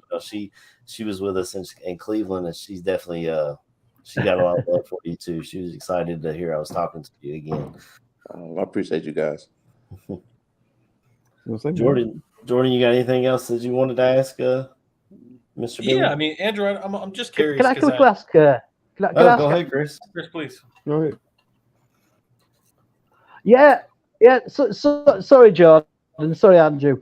I've always wanted to ask, like a professional sportsman like yourself, Andrew, how you deal with the pressure of that your job's always in the public eye. It's such a results industry. You got so much media attention around you. How do you deal with the ups and downs of a season, sort of mentally? Do you get help with your teammates, or the clubs actually have people you can go and talk to? I'm just interested in how you've dealt with the ups and downs and the mental stress throughout your career. Yeah, no. Every team I've been on, they've always had a professional there if you need it. They're always there to talk to you, and a lot of our therapy happens, in the locker room. That's where us as players, we talk to each other. But I mean, it's hard. Camp is hard, but everything's worth it when game day comes around. I mean, because it's funny because the season sometimes feels like the shortest part of my career. It's just, we have 17, 18 weeks. and it's going like that. But the game day, it makes it worth it. And the older you get, the more it's worth it. Like it's kind of crazy because like I can imagine. Yeah, it's the funnest part. I mean, and that's why you do it. Yeah, I like practice. Don't get me wrong. Man, you ain't got a lot of us. Nobody likes practice. We played because you can go out there and just try things out. Things you're not gonna do game. Like I can go out there and hit a spin move 3 times. But game day is like it's when you see all the work come together. And like I mean, after the game, I sit down and watch the game film like 5 times. I might watch practice film 2 times. That's how much game day means to me. Yeah. Oh, brilliant. Andrew, if I could ask, because I just always like to ask Andrew, because I think from our first time interview, I like to ask you about scheme, your experience at scheme. What do you feel is different from Coach Graham's system last year in Las Vegas, and kind of that odd front and working with some of that gap and a half principle, as opposed to what you're doing now, and kind of that one gapping look and get off the ball, be explosive, be disruptive, get upfield, play the run on the way to the pass. And what has been your experience with the Bears thus far? And I'm sure it's not too new from you. You probably were you with Coach Gunther and Cincy back when? Yeah. So I'm like, okay, it's probably back to that Coach Gunther feel. But I mean, just anything that you could kind of expound on your feelings in Bears OTAs. And I guess I'm curious too about the conditioning. Are you feeling like Bears practice is one of the heaviest conditions you've ever felt? Because that's one of the things that we hear as fans is that practices are the most grueling that you've seen. Get your track shoes on, get running, get ready. So could you just talk about that? Yeah, about practice, like I've been around different teams and stuff, but for me, I always remember what college felt like. And being at Baylor, that hurry up, like it pretty much got me ready for anything in the NFL. Like we used to snap the ball, be back out. We don't huddle at Baylor. We'd be back on the ball within 12 seconds, ready for the next snap. So it's just like I'm so glad I went to Baylor because it got you ready for everything. And yeah, we do run at the Bears, and but for me, it's running to the ball has just been a part of my career. From Bengals all the way to now. So. I mean, even at PG, we had to turn and run. So my son's in middle school, and they're always like, "Y'all better run to that next drill. You better run to that." And that's where it started. That's where it started. But as far as the scheme, you just hit it right on the head. So I mean, it's just a little different, but at the end of the day, it's the same principle. It really is. As a one technique, 0 G, you're still a nose guard. So you're the middle of the defense, and a lot of things happen based off you, and you affect a lot of things around the defense. I'll be excited to see. I mean, I imagine, and you probably know this better. You guys in practice, you don't get to go against the ones, right? Even during pads, you're always going against second team O. No, you go. We got good on good one-on-ones, not one-on-ones like pass rush, but like Yeah, well, I mean, then I'm excited because I think that I don't know how much you've gotten to connect with Tevin Jenkins and Nate Davis, but I'm sure that and Cody Whitehair for that matter playing the new pivot, but. I'm sure that'll be some exciting fisticuffs and games when it's that warm Chicago weather and it's training camp and it's grinding on you. I'm sure that'll be some fun. Yeah, it's easier to go against. It's easier for starters to go against starters now when we don't have pads on because at the end of the day we're trying to professionals, we're trying to stay off the ground, but once you get the pads on, it becomes full speed. Then you try to mix and match. Not only because they want to get different looks at guys. So I mean, the rookies might go against the ones because they want to just see guys against guys, and see what they do. But throughout the season, I think that's when it kind of calms down because we have to make it to the end of the season. Yeah, it's a long season too. KB, you act like you was going to ask something. There's definitely something I want to ask because along with you coming to Chicago, you have. Two high price. I ain't gonna say too high price. You have one high price acquisition that's really behind you, and you got another one that's very underrated and got a hell of a deal coming in Edwards. How is it? You know what I'm saying? Knowing that you have one freak of nature, and then you have one of the I'm gonna do everything linebacker behind you. How does that feel knowing that you got guys like that behind you? Man, it feels good, but it's not because of I never played with them. And it's really what inspired me about these guys is just the way they're working. Mm. And I know that's going to carry on throughout the year, and that's what I'm looking for. For these big name guys who have a lot of pressure on their shoulders. Because, I mean, come on, that's what they're here to change this defense, and Right. that's what they're going to do. But to see them working as hard as they do, I mean, that's really what it kind of keeps everybody working. That's a huge part of the culture. Is just everybody's working no matter who they are, and that's what they mean to everybody. When younger guys, older guys, and just whoever looks at somebody like that and sees them working, I mean, that's just like, okay, that's what we're doing, that's where we're going, and then that's where we go. I was gonna say, man, we first thing we was like, man, we got my cousin in the middle, man. That's a big body. He gonna eat up some blocks. So you gonna have these guys coming downhill, you know what I'm saying, racking up some of these tackles, man. So hey, PFS got us ranked number 2 in the league now. Number 2. So yeah, that's good to hear, man. It's nice. It's refreshing to hear that the work is actually meeting what the demand is. It's hey, they coming in and they're busting their ass. They're working just as hard as the lowest man who might be on the roster. You know what I'm saying? That's what everybody wants to hear. That's what we want to know, because that breeds success. So yeah, man, I'm loving it, man. Look, this is the deepest we've gotten. You feel me? It's like, hey, man, look, we know the outside. We got folks that go to training camps, but nah, man, you in the trenches with this, man. You are there. So it's wonderful feeling, man. It's wonderful feeling. So week 1, we got Bears Packers. I know you said you got family that's Bears fans. Do a lot of the players understand the hatred? I don't have another word, but the hatred that we have for Packers fans who have been spoiled the last 3 decades. They've had Hall of Fame quarterbacks and they're winning all these games and we've struggled. I'm not gonna lie about it, but do you feel like the players on the team understand how big that game is for us fans? Definitely. But yeah. I think they do, but whatever's not understood will be understood on game day. They will see y'all out there, and they won't understand. That's how it is with Bengals. Steelers, like it's understood. Yes. Raiders, KC, like it gets understood quickly, and then those games, they become big games. Yeah. So we this kind of transitions into the stuff talking of the situation. So does everybody kind of identify with what Justin Jones said? Because that's somebody that, you know what I'm saying, we don't ever really bring up now, but with how he said the stuff about the Packers fans not knowing football, and y'all, you know what I'm saying, y'all ready to come in there and bust asses. So I think that's just Justin Jones engaged with the fan base. That's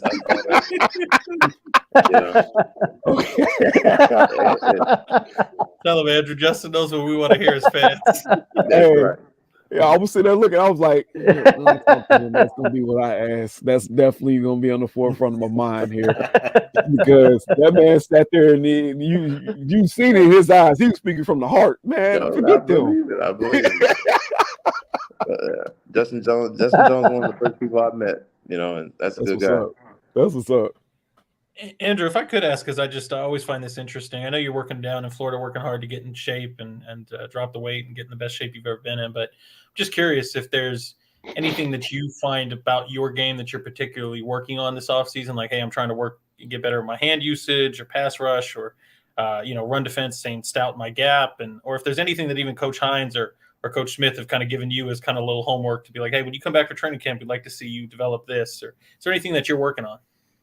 Yeah, apart from getting in the best shape ever, I mean, one thing I always work on is my ability to pass rush, because it's not always a demand that's given to me. But when you get caught out there, you can't let it drop off. I mean, that's another thing about the NFL. Like, yeah, we don't ask you to pass rush, but if you get caught out there, you better collapse the pocket. So do something.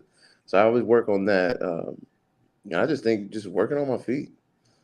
I think, everything else that I work on every year, I'm still going to work on. But, as far as like you said, hitting that gap and everything, just working on my feet. get my feet quicker, get them in sync with my hands better. Is that something you can work on every year? Is it fair to ask that you're probably in the best shape of your life? And the reason I bring that up is because I know we talked previously about taking the year off, taking the kind of sabbatical of the COVID year, and then trying to come back. And I imagine now you're starting to get, I don't want to call it a second win, but this isn't new anymore. This isn't like, hey, I'm kind of picking up the 1 year on the Raiders and seeing what I can get my body back in shape. I imagine in many ways you're probably back to, would it be fair to say, I know you're a little older now, but kind of those young rookie years at Cincy behind Gino and behind the rest of the group, and kind of feeling like you're back to that old Andrew there. Yeah, I'm closer to that than ever, but I consider my best shape is when I played, soccer in middle school. We're running a mile, then doing sprints, and then doing the whole scrimmage for a whole hour. Like I remember how that felt, and honestly, I kind of been chasing that feeling ever since. Okay. It felt good, man. Even though I know that's never gonna happen. I'm never running 2 miles like that. Good, but that's what I'm looking for, and I mean that's why I'm out here, because I know when I get back to camp, like everything's gonna fall in line very quickly. Yeah. Well, while you are down in Florida, I just came back from Florida last month. I took my son on a fishing trip, and he fished me under the damn boat. I think he caught about 4 or 5 before I caught anything. He was like, "How many you caught, Dad?" And I'm like, "I'll push you in this water, boy."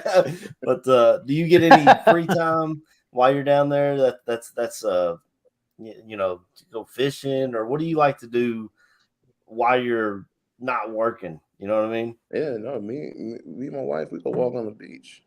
I mean, that's a wonderful thing about Florida is like, I can go work out, get my workout in, and go, hop in the ocean for a little bit. And the ocean feels so good, with the salt water. It's almost like, a little rehab. Get out, go walk a mile. Yeah, it's staying busy. It's easier to do it out here.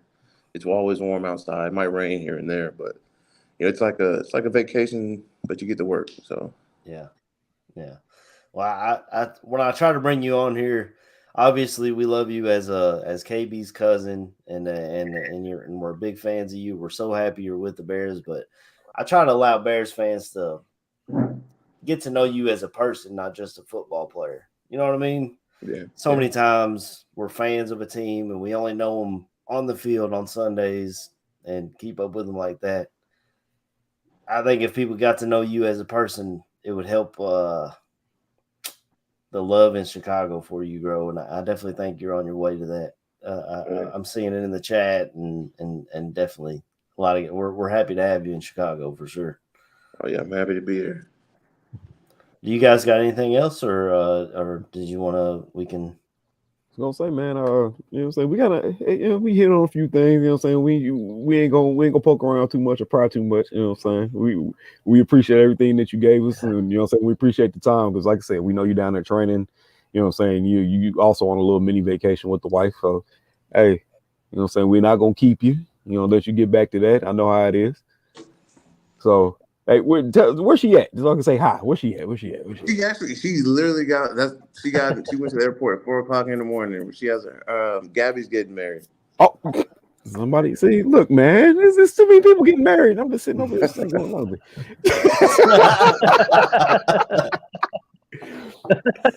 That's story of your life, KB. Hey man, look, it is what it is, man. I would like to ask you to get one. I want to get a little drop from you. So if you could say, this is Andrew Billings of the Chicago Bears, you're listening to the Barfly Tailgate Show, that would be fantastic. And I'll pull that, and then we'll have something to drop in our intro. It'd be great. All right, I can give you that. All right, man. Just right now? Yeah. Oh, this is Andrew Billings. You're listening to the Barfly Tailgate Show. Bear down. Thanks, brother. Yeah, you're welcome. Andrew, I guess if I could just one final question. I always just find it interesting. Are you working solo out in Florida, or do you have any other NFL players that you're kind of working alongside? Oh yeah, no, I'm working out with other NFL players. Yeah, okay. It's better that way. Got it. Awesome. All right, well, Andrew, I always appreciate it. I know I'm saying it for me, but I know we all do. I can tell that you're obviously plenty busy, but we appreciate you taking the time. And it's as AC said, it's always a pleasure to get to know you beyond just the field between the white lines and getting to know you a little better as a person. And excited to have you in Chicago, brother. Truly, we're excited to to watch you play, and I hope that this year is fruitful.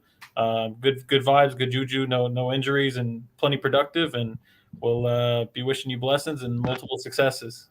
Thank you, man. Thank you guys for having me. Bear down, brother. Cheers, Right Andrew. on,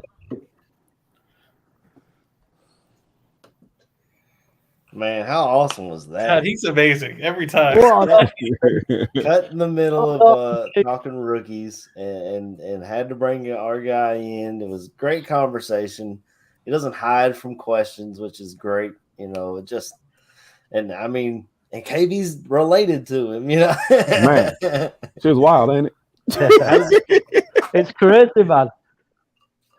I know, KB, you're the man always for getting us some time with your cousin, and I know obviously I know you'll let him know, and we try to let him know, but we're very appreciative of it. And I'm speaking for you, AC and Chris, but I'm sure you feel the same way. It's an amazing guy. It's truly, I think AC, you really hit on the head there. It's so special to be able to see a player beyond just what the number says on the back of the jersey, the name on the back of the jersey, how he plays, and just hearing all about the NFL lifestyle. And I'm excited for him. I think that. We talked about it earlier with the draft coverage, but this defensive line has all of the room for opportunity. And I didn't want to ask him, because I'm sure he's felt like he's got plenty of opportunity before. But truly, I think that, this kind of goes back to my feeling about him coming out is, I know KB probably knows this better than anybody because it's his cousin, but he didn't really get a chance because he landed behind Geno Atkins, one of the better penetrating D tackles of the last 10 years. And so, and then just kind of fell into I don't want to say trouble, but like Cleveland didn't work out, for whatever reason. Then you have the COVID year and trying to get back on the track and get back on the bike. And I'm really excited by the idea that he is he's the veteran, as we talked about. He's going to be able to. I love hearing that he's coaching up the young pups. But I also think, and I know he knows the game. I know he's a smart guy. When you come training camp, you're going to put those pads on, and you're going to earn your spot. And I think that in many ways, he's probably going to be given the best opportunity of his career here in Chicago. No, yeah. Aldo's stupid as hell. Bro. I just read that shit, and I'm just like, oh my god, not 10 to 20, bro. Although you want to set him up and collect calls, right? Aldo, you wild for that one. Oh, the legend, legend. I want to speak on this. Barely some more, man. Look, if it's something that we sprinting to, I might got him in a sprint, bro. if he get his hands on me, then it's a different story. He get his hands on me. It depends on what's on that finish line, though, KB. that is true. That is true. You know what I'm saying? Look, I ain't trying to get beat up. Pancakes. I think he's got you, KB. I'm not. I tell you what, though. I'm actually curious, though, KB. Would you actually beat him in a foot race? You think so? Oh man, look. First of all, don't let this, this old age body fool you. Now your boy still got some pep in his step. I get you. And here's the thing, because no doubt, like, hey, physics still play a role, but look, and I'm not telling you that Andrew's the fastest. It'll probably be quick, but he moves well for a big. Oh yeah, bro. It'll probably be close. I ain't gonna lie to you. I got this ongoing joke with certain folks at work, man. I got maybe about 3 minutes of superhero sprinting left in my body. I save those for when I need them at work. if I have to bust them out to prove a point at the family get together, then I might have to tap into that, man. But listen, right now your boy looks good, but it ain't always feeling good. You feel what I'm saying? Well, you gotta stay in decent shape for a firefighter. Yes. I was just going to say, though, 3 minutes. 3 minutes is good, KB. I've literally got a good solid 20 seconds. After 20 seconds, man, that's it. I'm fucked. But I am 50 this year, so I've got an excuse that I'm losing my natural healthiness, which I felt this year. Like they say, younger, you just have a natural healthy thing. Well, I'm completely losing my natural health now, and I'm slowly turning into that little middle-aged bloke what I'm slowly turning into. So, KP, I reckon it'll be a close race, mate, but it's been enjoyable watching you with this massive hangover for the last hour and a half, slowly crumbling into your hoodie. Hey, man, look, I was going to say, you see the hoodie starting to come in like this, you know what I'm saying? I might actually start wearing shirts while covering my arms up, you feel me? I'm getting old, baby. Don't bother, mate. Hey, you start lifting with your cousin there, and you ain't going to be able to wear no sleeves. Man, look, I would take that. You know what I'm saying? I love to do that. Like it's funny. So a guy I actually work with, he actually played linebacker for Purdue back in the day. So it's like when he's at work, bro, I know his schedule down to a T. We come in, immediately he goes to run. He'll pop out like maybe like around 10 or 11, like, hey, y'all need anything? Hey, we good. All right, man, I'm finna go back and lift again. Then he goes and works his core. And then later on, he back in there by 5 o'clock moving iron. I'm like, bro, it's clockwork. It's clockwork, man. But it's funny because we actually got a couple guys that actually play some college ball. Jordan, I don't know how far your you know what I'm saying, your scouting knowledge goes all the way back to or not. But there was a guy who played for NIU back in the day by the name of Marcus Perez. Was a wide receiver for him, man. Probably one of the fastest, probably top 5, top 10 fastest people in the NCAA at that time. He actually works in the fire department with me. That's cool. Admittedly, I'm not. I mean, I'd love to tell you that I watch NIU tape all the time, and I should with as much of the offensive linemen that have come out of NIU recently. But yeah, we just got one at Kentucky. Yeah. With that transfer portal. Lord knows Kentucky needs those offensive linemen. Goddamn right they do. Yeah, our guys went to the league. We need to replace them. But yeah, man, you know what I'm saying, you got those guys, they work out like crazy, man. Marcus is probably still one of the most in shape people I've ever met. Like I said, Blake, damn name dropping people. Damn, fuck it. Blake is like I said, he's probably mid 40s now. Maybe not. I probably shouldn't even say that out loud because he might beat me up.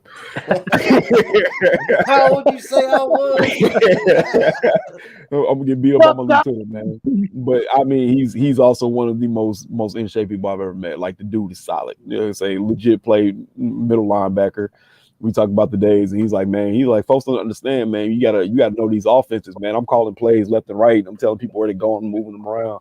He's like, man, they don't understand how hard that shit is. So I kind of get the insider knowledge from him too. So yeah, it's pretty fun, man. I love my job. I meant to ask Andrew while he was on here.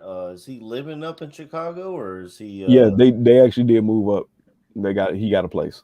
Okay. You helped him out with that, KB? Ah, hell no, I ain't help him out with that. Look, the place that he looking at, I wouldn't dare look. Hell, Do they rented a house or they just rented like an apartment? I think it's just an apartment right now.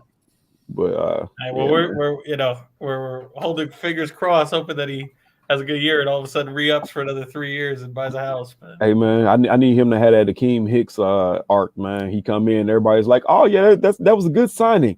And then all of a sudden it turns into that was a hell of a fucking signing. Now that's what I want personally. You know what I'm saying? I'll tell you what, KB, you're gonna know better than anybody because he's your cousin. But I've never got the sense from Andrew that he's a big bullshitter. And oh no, not at all. I gotta say, I thought the most interesting answer he gave, and it's really, really salient, really telling, insightful, is all that talk about the culture, rookies coming in looking different than everybody else, and before the draft, before free agency, there was a feeling in the building, and it's man, like I said, all that's talk until the results come out on the field. But I'm excited. I'm excited to see what it looks like, and you get the secret insider knowledge of how much he's going to weigh and all that. But let me put it this way: I just put it on the record. Somewhere between 318 to 320 is where he'll be asked to be playing. Probably, man. You know, they want them boys a little bit lighter so they can move a little quicker, man. And he gonna put in the work to do whatever he got to do. So. You know what I'm saying? It's funny because this is like, man, you know, all this time it was like once you got into the league, you let the little kid in you come out, and it's just like, all right, yeah, every time I play, I'm trading you to the Bears. Yeah, like that's always the thing. Like, so to actually be able to be like, oh, I can pick this trash ass game up and actually see that you're actually on my team. You know what I'm saying? It's a wonderful feeling because, like I say, it changes the dynamic. I know we talked about that before. You go from being invested in a team just because you're invested. All right, yeah, this is the team you watch, blah, blah, blah. But now it's more than that. he's out there. He's going to be out there. I'm going to see him. You know what I'm saying? Everybody's going to see him. There. So We're getting jerseys. yeah, we're going to have jerseys. With a nice I'm number too, I might add, because You know what God I'm forbid he saying? would have gone with some shit like 93 or 94. No, 97. I can deal. I can deal with 97. Exactly. So I'm over the moon. I'm ecstatic, bro. It's still a crazy feeling because I still don't believe it. It's I mean, KB, one of the things I really like from Andrew that he's just got like that really nice lack of ego. You know, I mean, he's just talking to us where this guy's doing a podcast. Well, you know, apart from Jordan, but like, who knows this stuff?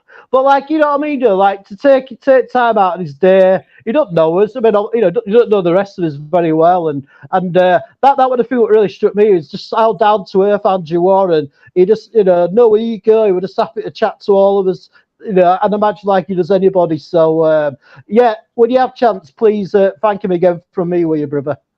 I definitely will, man. I definitely will. As a matter of fact, me and him texting right now, so I'll let him know, bro.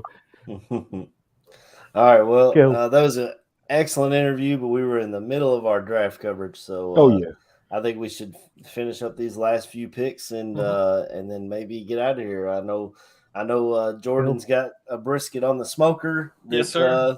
I don't want him to cook too long, and my wife's been trying to get me. I was telling Jordan, I don't know if I said it on air before. She got me a smoker for Father's Day. She's wanting some chicken wings today, so. Your boy made some ribs yesterday. I think I'm gonna do some chicken wings today. How long did the ribs take you? I gotta ask.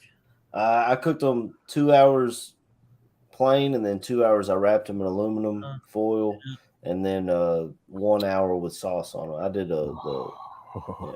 were pretty good. I'm telling you. Yeah, I think I'll be having a different sort of smoke later on.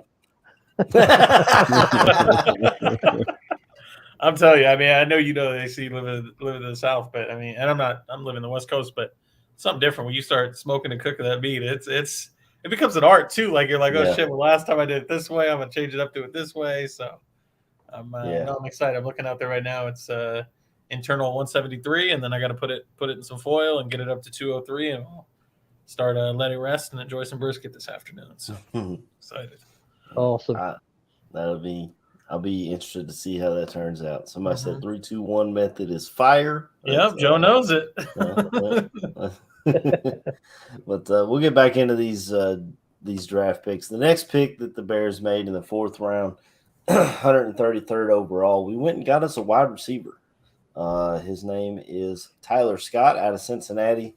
He's a big, fast, down the field threat. That I think Justin Fields, if he can build a chemistry with, it will help him immensely. I was really happy with this draft pick. I thought we needed wide receiver at some point. I was a big fan of Kayshon Boutte. He went a lot later, and apparently he's not doing so good in Patriots camp. So we'll see how that works out. But I'm happy with the Tyler Scott pick. The big thing about Boutte is he had off the field issues that we'll see how all that works out. But Tyler Scott comes with no off the field issues. He seems like a hell of a player. He said, I believe that this is where he wanted to be, even like that he was a big fan of. He wanted to be a Bears fan. He wanted to play with Justin Fields, which is fantastic. He runs a 4.3 40, so he's fast as hell. KB, what do you think about this guy, Tyler Scott out of Cincinnati? He reminds me of Darnell Mooney, and it's a lot. Just from the body style. I don't want to say small school field because Cincinnati, was just in the fucking playoffs last year.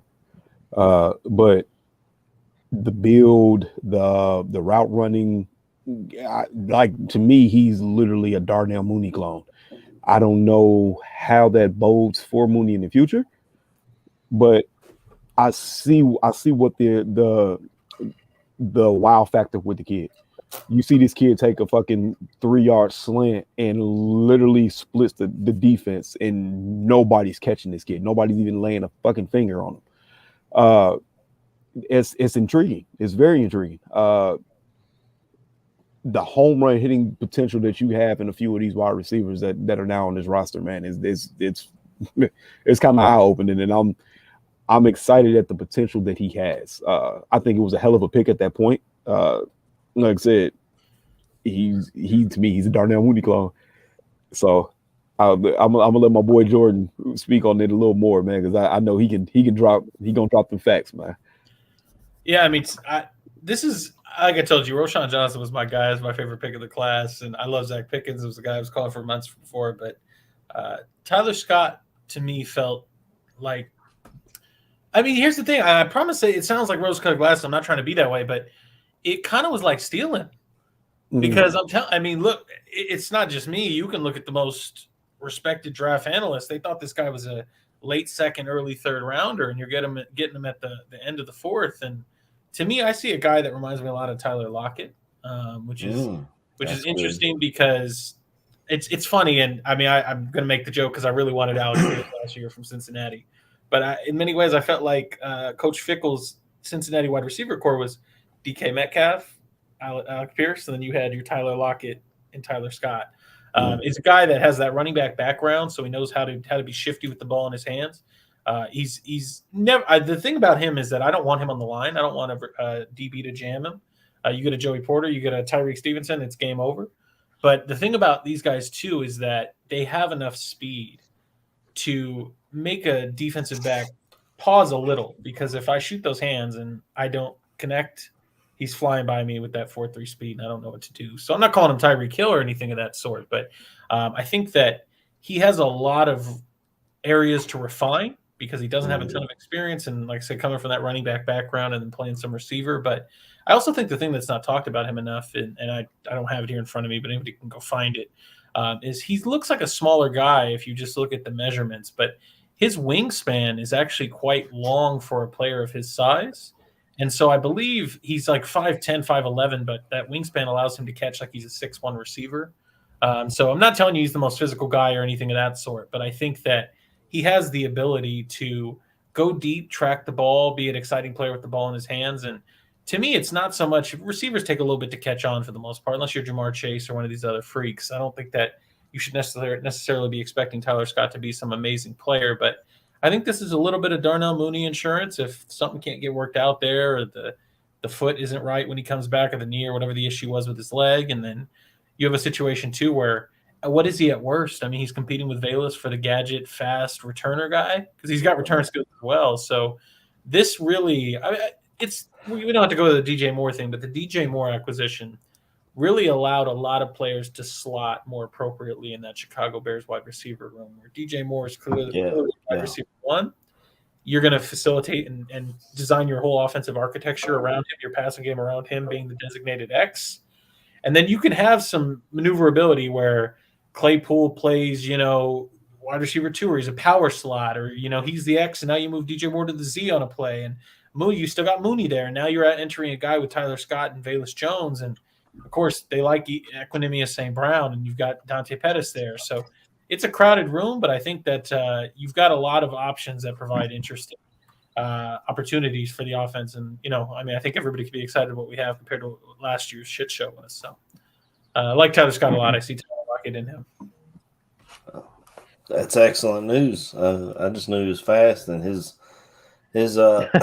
average 44.6 yards per touchdown catch in college just tells you the deep threat ability that he can take guys down the field, and his speed and quickness. Go ahead, Chris, if you want to speak on Tyler Scott a little bit. Yeah, I mean, I've heard good things about him in camp. The news has always been sounding good about, but I think he could be a Mooney insurance. I think they might bring him in either just due to Mooney's injuries, or maybe his contract's coming up. That they've got a rookie who can do the same on his contract. But yeah, I mean that receiver unit last year was absolutely terrible. It was one of the weakest parts of the team, and now they're bringing in more quality players. The competition's going to be better at camp, and hopefully we're going to have receivers that can get open for Justin Field. Definitely that intermediate, medium sort of pass range where I feel like Justin just needs to sharpen up on. But yeah, happy with the pick again. I say overall, been happy with this draft. Yeah. In the next pick in the 5th round, the Bears drafted Linebacker Noah Sewell out of Oregon. He was a 3-year starter at Oregon.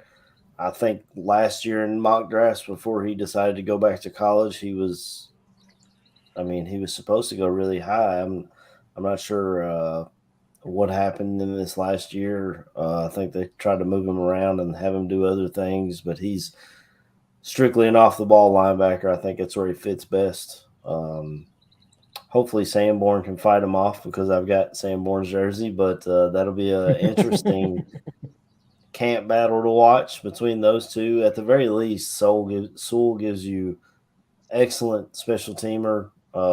He's going to lay guys out. He doesn't come in all willy nilly. He's an excellent linebacker out of Oregon, and a great depth piece.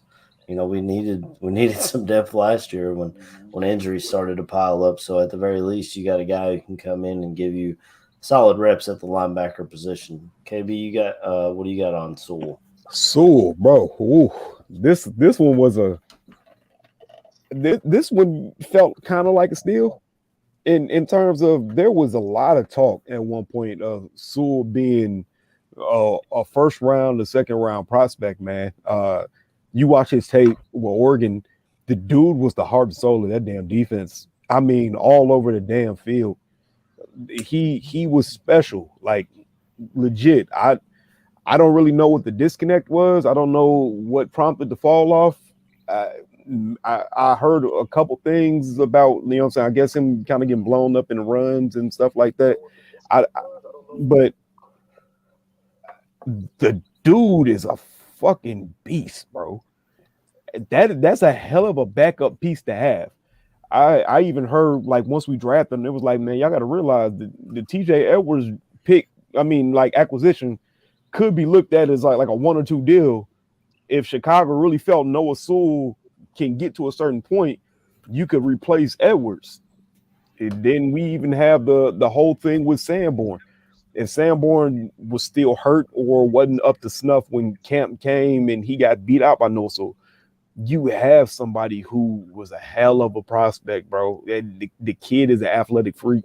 He played like fucking running back in high school, and he did a whole bunch of other positions. Like, he was like, we need you here, go here. And he did that for them. So I was really excited about that pick too. I'm not over the moon like I was Roschon Johnson, because that was still just like a moment. But I got a lot of hope for that kid in the future. I feel like he's going to eventually become one of the pieces that's going to fit in and be here for a long time along that linebacker core. Yeah, I mean, Noah Sewell, I think, KB, you hit it really well. To me, Noah Sewell, I got to be honest, I think I've come a little bit more around to it as time has passed. I think the trepidation I had when I heard the pick at the time was just like, there are probably other positions you could attack other than off-ball linebacker. And you just paid Tremaine Edmonds top 4 and TJ Edwards. But I also got to say, I mean, somebody can pull up a depth chart, but I don't know who the linebackers for the Bears are after it was Sanborn, Edmonds, and Edwards. I don't know. I mean, I don't think they had any others brewing. I was going to say they did go out and sign Dylan Cole. Yeah, I think we know how we feel. So it's like, and all due respect to him, I mean, making more money and playing the NFL, I don't stand a chance. But the general idea here, though, is that Noah Sewell provides depth. And I understand it's so easy to be down on the guy and the kid for what he had last year. But somebody mentioned it in the chat that he changed defensive coordinators. And Dan Lanning became the head coach and running his defense there, which is off to an odd front and asking him to do a lot of different responsibilities than what he was doing when – I know people turn back the clock a little bit. A year ago, he really was consensus top 45 pick range of a player, like really one of those star off-ball linebackers. And I think the Bears, another one of those situations where, for better or worse, like this, it's always about understanding where your team is at in the building process. And right now, the frank situation in the matter is that the Bears have a lot of positions that they need to fill. And so I think that when you're Ryan Poles, where you're at in the building process, is, boy, it's nice to just look on the draft board and go, I mean, we got a lot of holes, and maybe it would be better to try to pick a D end here or something like that. But that's a linebacker that, when he was playing in something more similar to our scheme, probably would have been a second-round pick, third-round pick at worst. And we're going to bring him in and see if we can restore some of that playing in our system. And I mean, yeah, Sam's talking about it here. His ability to spike QBs and blitz really stand out. Yeah, my favorite thing about Sewell is that he packs power in his hands. He's got dynamite there. And so very different from Roquan. Roquan, just because of the lack of size, will try to backdoor blocks. The tenacity from Noah Sewell to just straight up bone up on offensive linemen and I'm just going to sit here and smash you. And you're not going to push me off the ball, and I'm going to just try to shuck you off and make a play on the ball carrier. He had that all over in spades on his film, and he's a tough player, good instincts, solid speed, a little bit more of a throwback linebacker in the sense that he's not one of these super rangy guys like an Edmonds or a Warner or anything like that, but he'll knock your block off. And I think that in a situation where he gets some time to grow into that, he can be a real solid player. Go ahead, Chris. You got anything on Newest? Is it his brother Penne that plays in Detroit, or yeah, he's I think it is, yeah.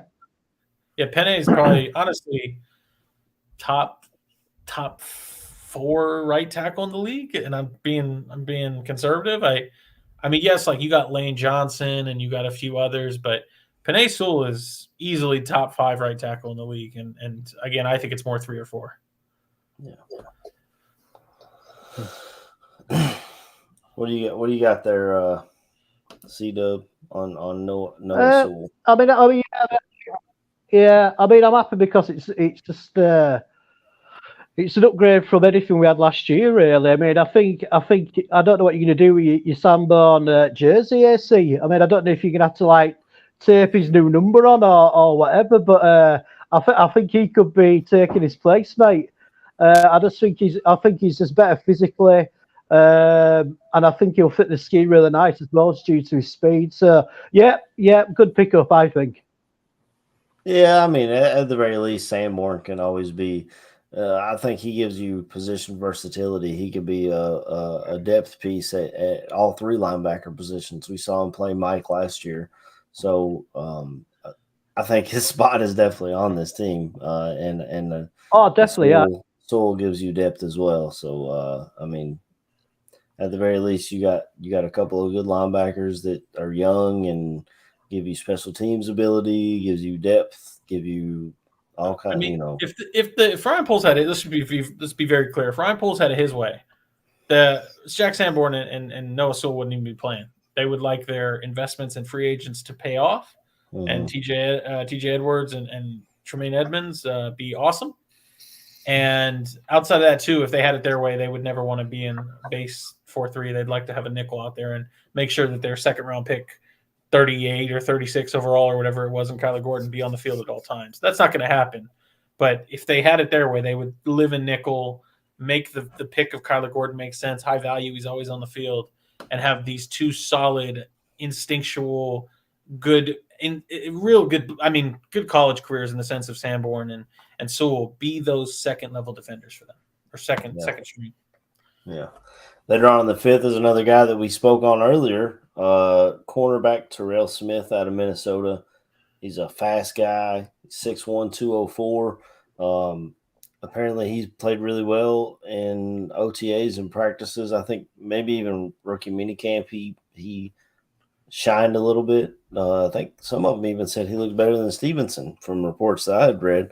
I don't know much about this guy other than his size and speed, and a lot of Bears fans are big fans of him, though. So, KB, you got anything on him, or do you want Jordan to start this one off? Listen, the baton is definitely be handed to Jordan in the second. So what I got out of this was that a lot of people were really excited to get the kid, because that's kind of when you started to hear we're okay with losing Jalen Johnson. Yo, I'm like, word, what are we talking about? This is a 5th round corner, but then you start kind of diving into the tape, and it was like, okay, I can see those wild plays. I can see the it factor with the kid. He's scrappy, he's big, he's fast. I can see him becoming something. But like I said, other than that, I really don't know shit about the dude. So, but time passed. I appreciate it, KB. I mean, I don't have too much to say about Terrell Smith other than you probably should start seeing a type in the players that are being drafted by Ryan Poles for this defensive scheme for Matt Eberflus. And to me, I'm trying not to be disrespectful because it shouldn't be taken that way. But in this, again, I'll sit here and say I think it's an antiquated defense that we're trying to run. It's fine, but it's what they want to do. In this defense, you do not need a super athletic, amazing in all areas. You just need a very specific role to play as an outside corner.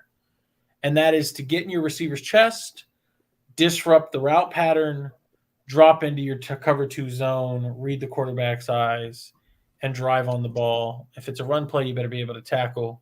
And if it's a pass, make sure that you are not getting caught out of your zone and play your responsibility and play the sound defense. And again, that's a very minimalistic, simplified approach to it. But this is what Terrell Smith and Tyrique Stevenson and Jalen Johnson are going to be asked.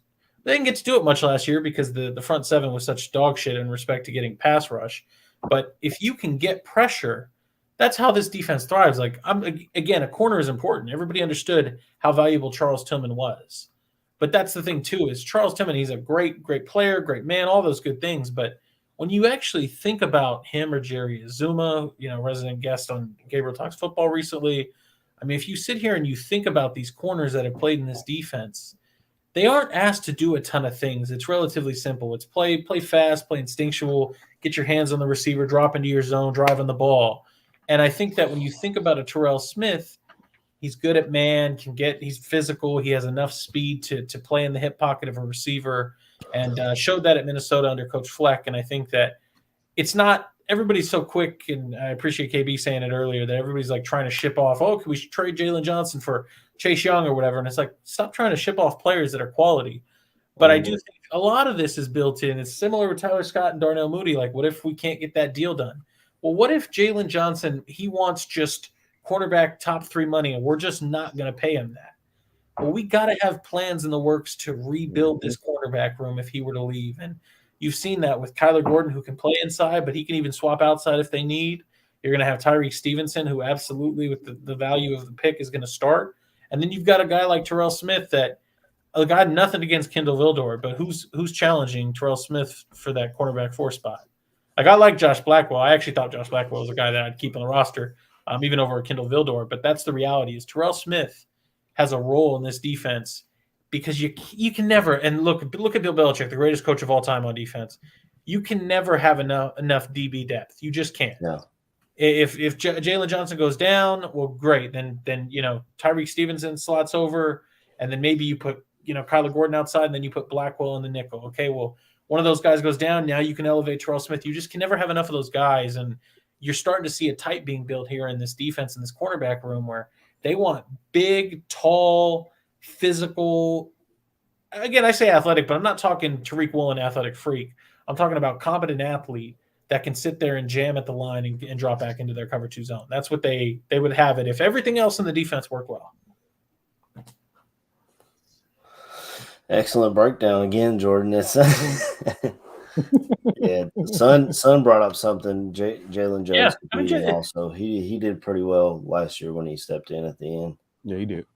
Yeah, they're. I mean, this is the. I know, and I mean, I'd laugh because I know Don Burr's in the chat, and again, it's all about where is your team at in the building process. You got like a team like Detroit that they clearly think they're ready to go all in, so they're drafting running backs in the first and linebackers in the first, and that's fine. They can do whatever they want to do, but I'm not here to tell you rosy glasses like Jalen Jones and Josh Blackwell are going to be the next Darrelle Revis and Richard Sherman, but I do think that, I mean, you heard it from none other than a Bears player today, and Andrew Billings say that the team is of a different thread, a different cut of cloth, and the culture and the way that they're building it. And so you can besmirch or poo-poo guys like Jalen Jones or Josh Blackwell or a Jack Sanborn, but the reality is these guys are players that were standing out when there really was so little around them. And what happens, I'm not telling you it's going to all of a sudden flip a switch. And again, Jalen Jones is not going to become Darrelle Revis, but what happens when there's competency and there's a continuation of the scheme, of the ideas, of the philosophies, of the culture, the expectations, the practice. Like, as much as I may not love the defense, I may not love some of the philosophies, because again, I just think that it's a little bit antiquated. There's no denying that continuity helps. And if there's one thing that this Bears staff was able to do, is they were able to stay together, and I wonder how that benefits players like a Sanborn or Jalen Jones or Josh Blackwell or Jaquan Brisker, who I was really high on. I don't think he had the greatest year, but I also understand he's playing with a lot of stuff going on around him. So it's exciting to me. See, what you got on our guy, Terrell I mean, Smith? I mean, the only thing I can add really is just I'm a bit like you see, right? I don't really know much about the kid, but the things I've heard about him, how he's been performing in camps, really positive, and just like Jordan said, it's like a rotation. I mean, that seems to be a thing throughout the team. Like they want to use players in a rotation, so we're always going to have somebody fresh, regardless of which position it is. So. Yeah, I don't know much about the kid, but what I've heard so far now he's performing, it all sounds really positive. Okay, the Bears didn't pick in the 6th round. Was this due to the trade up in the 2nd round? Did they trade that away, or what? Yeah. I think so. So no, we didn't have a 6th round pick from the jump. Yeah, I think the 6th was given away in the charge. No, maybe we got that in the Mac trade from the Chargers. But the 6th was given away for something. Oh, maybe it was N'Keal Harry? I think so. I think it was. Was it the 7th? Yeah, all I know is we didn't have a 6th round pick before. Okay. I remember that. That was the one we came back in the 7th round and drafted Travis Bell. They haven't listed as defensive tackle here out of Kennesaw State. I don't know if he has the ability to possibly play edge, which is something we definitely need. But they talked to his former coach on CHGO, and he talked about the guy's, work ethic. Obviously, his former head coach isn't going to say anything bad about the guy, but he's got a lot of work ethic, and he's going to work his ass off and try and make this team. And if he doesn't, I mean, he'll end up a practice squad guy that's defensive line depth that you definitely, as Jordan said several times today, we're looking for waves of guys to come to rush the passer, stop the run, etc. And he's just another guy to put in that room and learn. And KB, maybe your cousin will take him under his wing and let him know, hey, just keep your nose down and keep your nose to the grindstone and work your butt off. But I don't know much about him. I was gonna say, man, low key, when I asked that question about people being a standout, I was kind of hoping he would have kind of spoke on Travis Bell, because to be honest, I haven't heard anything pretty much since camp started about him. Nothing. So, I think it speaks volumes when, like I said, you have your GM say he's probably one of my favorite interviews I've ever had. I get the man hasn't really, been a GM. He's still a baby. But he specifically pointed that kid out and was like, I didn't want him to leave. Like that speaks volumes to me. I don't know. It might not speak volumes in terms of talent. I know he's speaking more along the lines of this kid's, his personality and his character. But we know personality and character can get you to where you need to go if you're going to apply yourself and actually work towards being great. So I'm pulling for the kid. I really hope he is good. I really hope he does come in and blow everybody away. Man, training camp is going to be a crazy fucking preseason is going to be fun to watch. To me, that's going to be really fun to watch.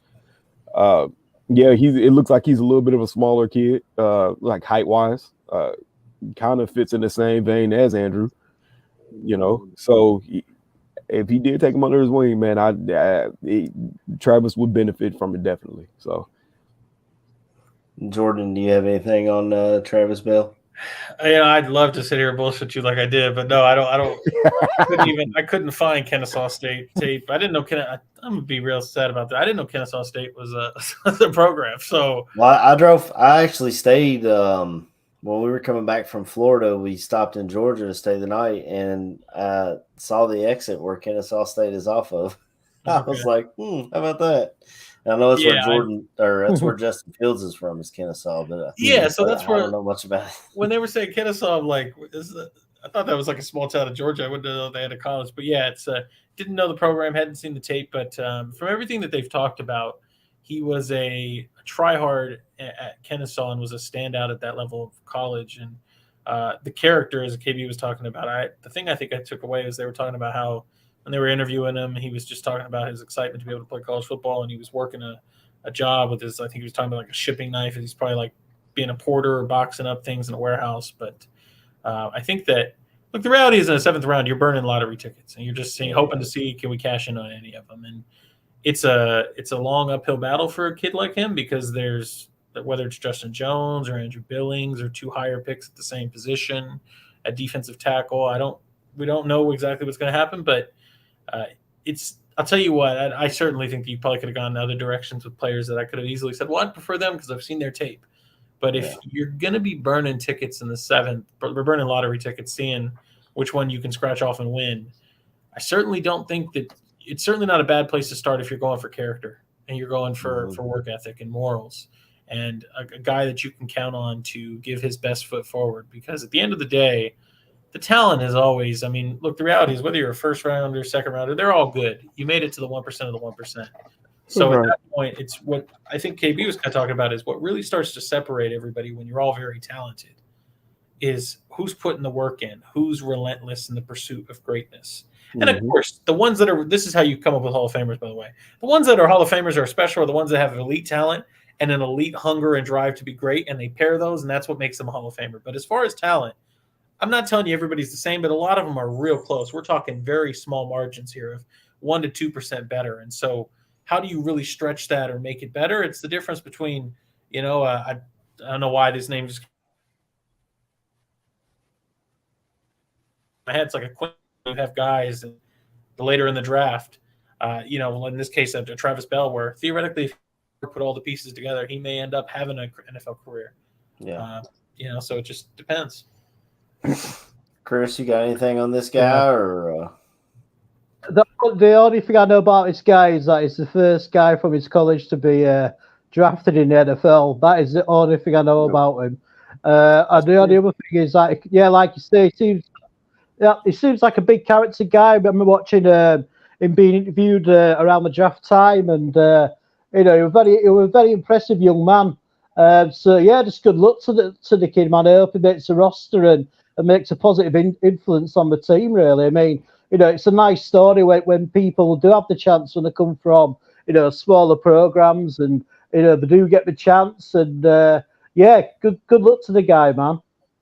Yeah. Then our final pick in the 7th round.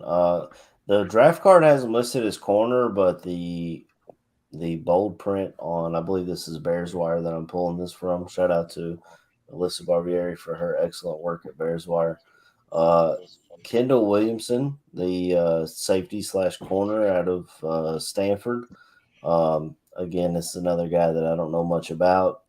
They play out west, and I just don't get to see a whole lot of Stanford football, to be completely honest with you, except for the year that Andrew Luck was there. I watched quite a bit of Stanford that year, but I don't know much about him. I'm assuming he's got pretty good size if they've got him listed as corner or safety. Maybe he's a special teamer type guy, maybe some depth. I have no idea. I know earlier in I said training camp. Really, I meant mini camp. I know earlier in the processes of camps and everything of that nature, I know he made a play. I can't remember if somebody had tipped it and he picked it off and took it home for a pick six, or was he the one that tipped the ball himself? But I know he's a decent sized kid. But other than that, like you said, bro, I don't know shit about the dude. Yeah. Jordan, he's over there in your neck of the woods, man. You got anything on Kendall Williamson? No, another one. I mean, sure, Stanford tape's easier to find, and I think he didn't. I mean, I'll tell you what, he didn't show up when I was looking back at when Eli Hicks was coming out. Didn't see it, so yeah. We'll see what he turns out to be. To be real honest with you, I think you're looking for a guy like him to see what he can provide on special teams, and can he be the next version of a DeAndre Houston Carson? And if he can do that, then he'll have a roster spot. And if not, then again, these are probably like the supplemental picks in the draft at this point. Yeah. These are the, and this is even, this isn't even our original seventh round pick. These are the compensatory selections you get at the end of every round, and there's 17 of them that extend the end of the draft by another hour. So Hopefully he turns out to do something, but we'll see. Yeah. Chris, you got anything on Kendall Williamson out of Stanford? Not really, mate. Not really, mate. I'm pretty much in the dark about the kid, to be honest with you. I mean, he sounds like it could be a special teamer, like a backup of a backup. But yeah, don't know much about it, so I ain't going to say any bullshit. Yeah, I feel that. And with the Eddie Jackson injury last year and stuff, you definitely need all the depth you can get at those safety cornerback positions and stuff. So, I mean, that's we'll see how it all plays out. Special teamer, practice squad guy, whatever. So that wraps up the Bears draft. I'm glad we got to talk about it a little bit. Before we get out of here, I got to bring it up just because I've got you guys. Chase Young is a guy that could come in and I think bolster our pass rush immediately. I've seen rumors of him going for a second-round pick or a third-round pick for a guy who went top 2 in the draft. I would be a big fan of it. I would be perfectly fine, especially with the extra picks that we have now. What are your guys' thoughts on Chase Young and if he should be a Chicago Bear and if you would make that move if you were in Ryan Poles' shoes? Oh, go ahead, Chris. Sorry, KB. I mean, he's got the talent, all that, but it's just the injuries what he's had really. What put me off? Yeah. Apparently it was a very major bad injury to is it an injury he's had, like a really bad knee injury. So for me, it seems like a lot of a gamble really for somebody who hasn't played much in the last sort of year or so. So I'd pass on him, to be honest with you. You think that the injury just scares you away so much that you wouldn't? Yeah, I think it does really, and I think as well what Washington might be asking for him as well. What you're gonna have to give up in draft picks to get him over. To me, if somebody could say, yeah, he's fully over his injury, he can do all the workouts, there's no problem, then maybe I'd be tempted. But just until I know that situation or that information, I'd probably pass. No. All right. So that's one for, one against. I'm on the opposite end of this. I think if there's a way you can pull this off and you're not losing major assets, then I believe you should go for it. I feel like Chase Young is young enough that he can make whatever the hell he wants to out of his career still. I don't feel like he would be a loss. I also feel like his presence on the D-line would make the D-line more intimidating. You would have to you would have to focus on Chase Young because you're going to look at it and say, oh my God, that's Chase Young. He can do stuff. Yeah. So you're gonna shift that pressure over there. Then you have your DeMarcus Walkers of the world that are gonna blow lines up. Then you have them dogs in the middle, my cousin, the Javon Dexters, the Zach Pickens, the Justin Joneses. You're gonna have those. But like Chris said, yes, I want to know he has a clean bill of health. Like that has to be on the forefront of everybody's mind. He has to be healthy. But I would be hard pressed to say that we don't need that help on the edge, because right now it's DeMarcus Walker and then what? And Travis Gibson does something. Yeah, and at a certain point we had to stop with the we'll be fine. Nah, bro, we seen what that did for us last year. You know what I'm saying? We saw what, we'll be fine with what we got us, and it was horrible. So I like the Von Miller trade, I would be okay with. You know what I'm saying? What was it? Was it a second and a 4? Or was it like a 4th and a 5th or some shit? What was it? I don't remember. That was when he went to LA, right? Yeah. Whatever they trade was, I wouldn't mind that trade. What about you, Jordan? You look like you're ready to talk. I'm just smiling because I mean, if KB thinks he's in, Excuse the explicit, but then I'm balls deep on Chase Young because I understand that there are a few people even on bar like Greg Gabriel who's not about it. And let me preface this with a big red banner beforehand going, everything I'm about to say is dependent on a clean medical bill from the Chicago Bears team doctors approving. And again, this is Greg Gabriel's point. Like, that's never going to happen. The Commanders are not going to bring in. They're not going to send Chase Young to Chicago and be like, check his knee out, or hey, come on in, and you could run his knee. That's not going to happen, which is why Greg Gabriel thinks it wouldn't happen, and that's all probably true. But again, we're living in fantasy land, like we're playing Madden. What if? And to me, if you thought KB was all about it, I'm even more about it. I'm not always like trying to go like, oh, Twitter thread here, but I had done. He played. I wish I remember all the numbers right now, but he played essentially like 4 or 5 games last year, if that. It was a really small sample, and this is why I did it, because it was really easy to watch his film last year. And it started with the 49ers game, and he actually had quite a few plays in that game. And not, again, no, there's no sacks or anything like that, but some really good and solid against the run, good awareness on batting down a couple balls, creating some pressure where he didn't get the sack, but he would help other teammates get it, or produce pressure where the quarterback was getting the ball out. And this is him.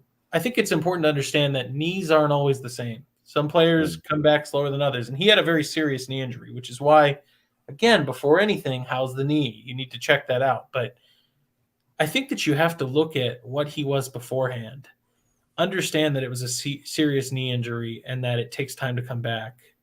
And even last year, he was coming back, and you could clearly tell that he was limited. Like, he just didn't quite look comfortable. But I think what you're betting on is the kid's young. Is it really something where his knee was just so wrecked that he couldn't come back from it? And I also understand, too, you got to think about where your team's at in team building. Like, is Chase Young going to take them to the Super Bowl? No. Right. But it's also important to understand that defensive end is a premium position. Edge is a premium position. And you don't typically see those guys hit the market.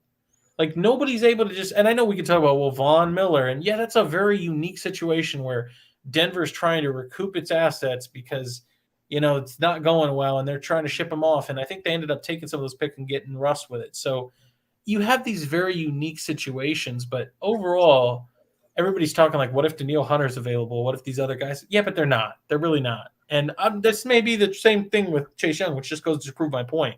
But edge is a premium position that it's like we were talking about earlier with tackle. You're not going to really find premier tackle talent available, trade or otherwise. And if you are, you're going to have to pay multiple firsts. Right. So I just think to me, it's about, if you're telling me I could buy low, and again, this is all contingent on if they'd sell him low, but if you're telling me I could buy into Chase Young, former number 2 overall pick that had a really solid rookie year and was doing okay before he got hurt, and we're now a full year plus removed, and he's got some game tape to say I'm confident and my knee's starting to come back and I feel like I can really test it out and feel good with it. If you're telling me I can buy low on that guy and use him to bolster the defensive end room, because frankly, let's be honest, there's not a whole lot of other help out there. You're talking about Justin Houston, who's on the back nine of his career, very close to the end, or Yannick Ngakoue, and Ngakoue is not going to stop the run for you. And I mean, he's the career journeyman. And I guess you got Jadeveon Clowney is like another one. I think he signed somewhere, but I mean, that's the reality, is you don't have a lot of options. And so if Chase Young was one of those players that you could acquire, sign me the hell up. And I've always been saying the one I would throw is I'd give up Carolina's 25-second right away. That'd be like, no problem. You want, and again, maybe Washington goes, you're crazy. I need something sooner or better than that. But I think a second would be what I'd be willing to do. And the one I would immediately want to go for is Carolina's.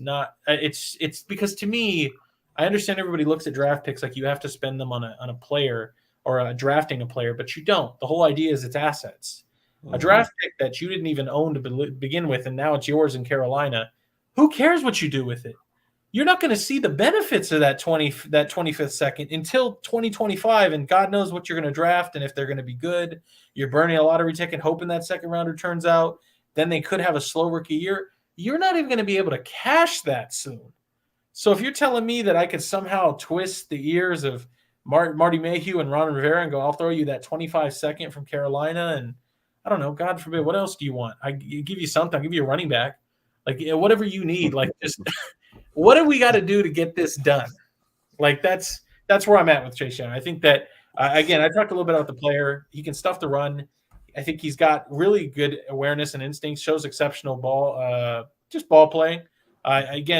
What you're waiting for and seeing is, can the knee rebound in a way that he can be explosive and be a pass rushing presence? And I understand that that's what you need in this league. But what you also need in this league is run stuffers, especially in this defense, because this is one thing that the Bears couldn't do for anything last year, stuff the run. And there's one thing that Chase Young can do right now today is he can do that.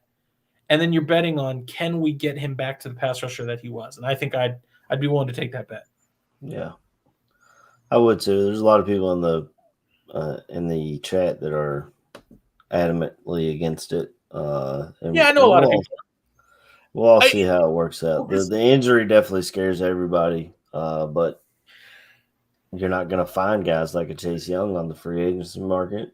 No, and the thing I see is I totally get it. Like it's easy to sit there and go, well, like, give me draft picks, and I'd rather draft another. You don't even know what that's going to be. Like, as much as we love the idea of Zach Pickens and Dexter and Tyrique Stevenson, look, the reality is draft picks bust more than they don't. I mean, that's the reality, especially once you get past the first round. So I guess if we're all taking gambles anyways, why wouldn't you take a gamble on Chase Young? Yeah, exactly. I'm in that same boat, bro. I feel like if he's an option and it's logical, it's not like, oh, we're giving up first round picks for the kid or whatever the case may be. If it's a logical trade and it can happen, you have to do something. There's no way this team can go into next year and only get 20 fucking sacks again. There's no way. That's putrid. That is beyond. It's horrible, bro. When your safety is leading your team in sacks, your rookie safety, you have an issue. And your job is to go out and fix said issue. I would gamble on Chase Young. Well, let's be clear too, KB. All those great DBs that you've been drafting are going to get their ass toasted because they're going to be in coverage for 12 seconds because nobody can get home to the passer. Yeah. And I mean, the Bears were a team that stunted a lot. They tried to bring a lot of extra pressure and they still couldn't get home. And I'm not saying it's not going to be better with the interior defensive line presence. And the quickest way to the quarterback is through the middle of the defense. So I get it. Mm-hmm. But you need something out there. And I liked Marcus Walker. And I actually like Rasheem Green. I think people don't talk about him enough. No, yeah. But Chase Young is a different breed. And I see Sam, and I get it, Sam. Like, I'm not even telling you the injury is a non-factor. But I'm telling you, like, this is the thing, too, is I'm not a doctor. I don't get to see the medical record. But what I did see is I watched the guy on tape last year coming back from the horrific knee injury. And it looked better than – and I know it's a low bar from anything the Chicago Bears put out on defensive line last year. But I'm telling you – and I know he's playing amongst dogs. But I'm telling you, go watch the tape. AC, I'd find it if we could, like, have all the time in the world and put it up. But maybe I'll retweet it on Twitter today if you want to follow Jordan T. Silver at Twitter. I put up a thread about it, and some guy saved me the work. I was going to do the whole film breakdown, go over it, and I ended up finding a guy that did the work for me, and he was like, look, and he went over every charted play, the outcome, showing the highlights, showing his issues. Again, the injury is a concern, but to me, I just watched the tape. I don't have the medical record. I watched the tape, and I'm going, there's enough there for me to take a bet on the guy. Yeah. Mm-hmm. I mean, I guess we could roll Al-Qadim Muhammad out there again. Like, I know he's been cut, but it's like that's what we're looking at. Joe's asking Chase Young or Danielle Hunter. I don't know which one's younger. Chase Young, I'm betting on Chase Young's way younger. Danielle Hunter's like 28 or 29, bro. Yeah, Danielle Hunter's 28, and I mean, this is where, and I have an affinity to Chase Young, and I believe in the kid, and I want to see him get better. So I am like, well, Chase Young, but let me be very clear. If that was an option, Joe, you take Danielle Hunter. Danielle Hunter's a great pass rusher. That's a great option, and certainly maybe the Vikings want to blow that up. But this is the whole point. You could have tried to get Brian Burns, and they were not going to give you Brian Burns from Carolina. You could try to get Danielle Hunter. They're blowing up everything. They'll send off Dalvin Cook and everybody else. They haven't sent off Danielle Hunter yet. They sent off Zadarius Smith before they sent off Danielle Hunter. Mm-hmm. DNs do not go easy. They do not go cheap. So if you want a quality DN, you're going to have to pay. And if Chase Young is a low buyer's market right now, dive on in. Yeah. All right, fellas, we'll go around and hit our shout-outs and try to get out of here. It was good to see you guys again. Oh, It's yeah. been a long summer. We'll probably come back maybe when preseason's about to start. So just enjoy a little bit more of this summer that we're getting. I'll start with KB, hit Jordan, Chris, and then I'll finish us off if y'all want to start shout outs and Oh yeah, of all that course, stuff. of course. First and foremost, shout out to my cousin. You know what I'm saying? We appreciate you for jumping on and giving that time to us, even though I know he was out late because he had things he had to do. And it was, we appreciate you getting up in the morning and jumping on with us. Second, shout out to all the fans. Look, man, it's been a little while since we've been on here, so it's nice. It's always a blessing, and it's a wonderful thing to see y'all get up here and rock with us. Whether or not you talking good about the Bears or you talking shit about the Bears, for whatever reason, you getting up with us to do it. So it's your fucking problem. Third of all, man, it's good seeing you boys, man. You know what I'm saying? I always see the Twitter handles, and reach out to folks every once in a while, see how everybody doing. Kind of let everybody trying to enjoy their summer. You know what I'm saying? And you go fishing and. Jordan, you do what you do out there. And, my boy C. Watts got this damn ghost in his house because I swear to God, this man's doors been open and closing fucking all fucking show, bro. I saw it too. I'm feeling like, nigga, I know y'all see this shit. But, you know what I'm saying? It's always great seeing y'all boys, man. You know what I'm saying? It's a therapy session. And, we got a lot of pent up things to talk about, man. And sometimes this is the best way to get it out. So, like I say, man, love the fans, love the family, love you boys. God bless. I'm glad everybody doing good, man. Absolutely. Indeed. AC, C-Dub, KB, wonderful as always. KB, I already told you to tell Andrew, I said thank you so much for the time. It's been a great show, and excited to get back together with all you boys and talk Chicago Bears and football.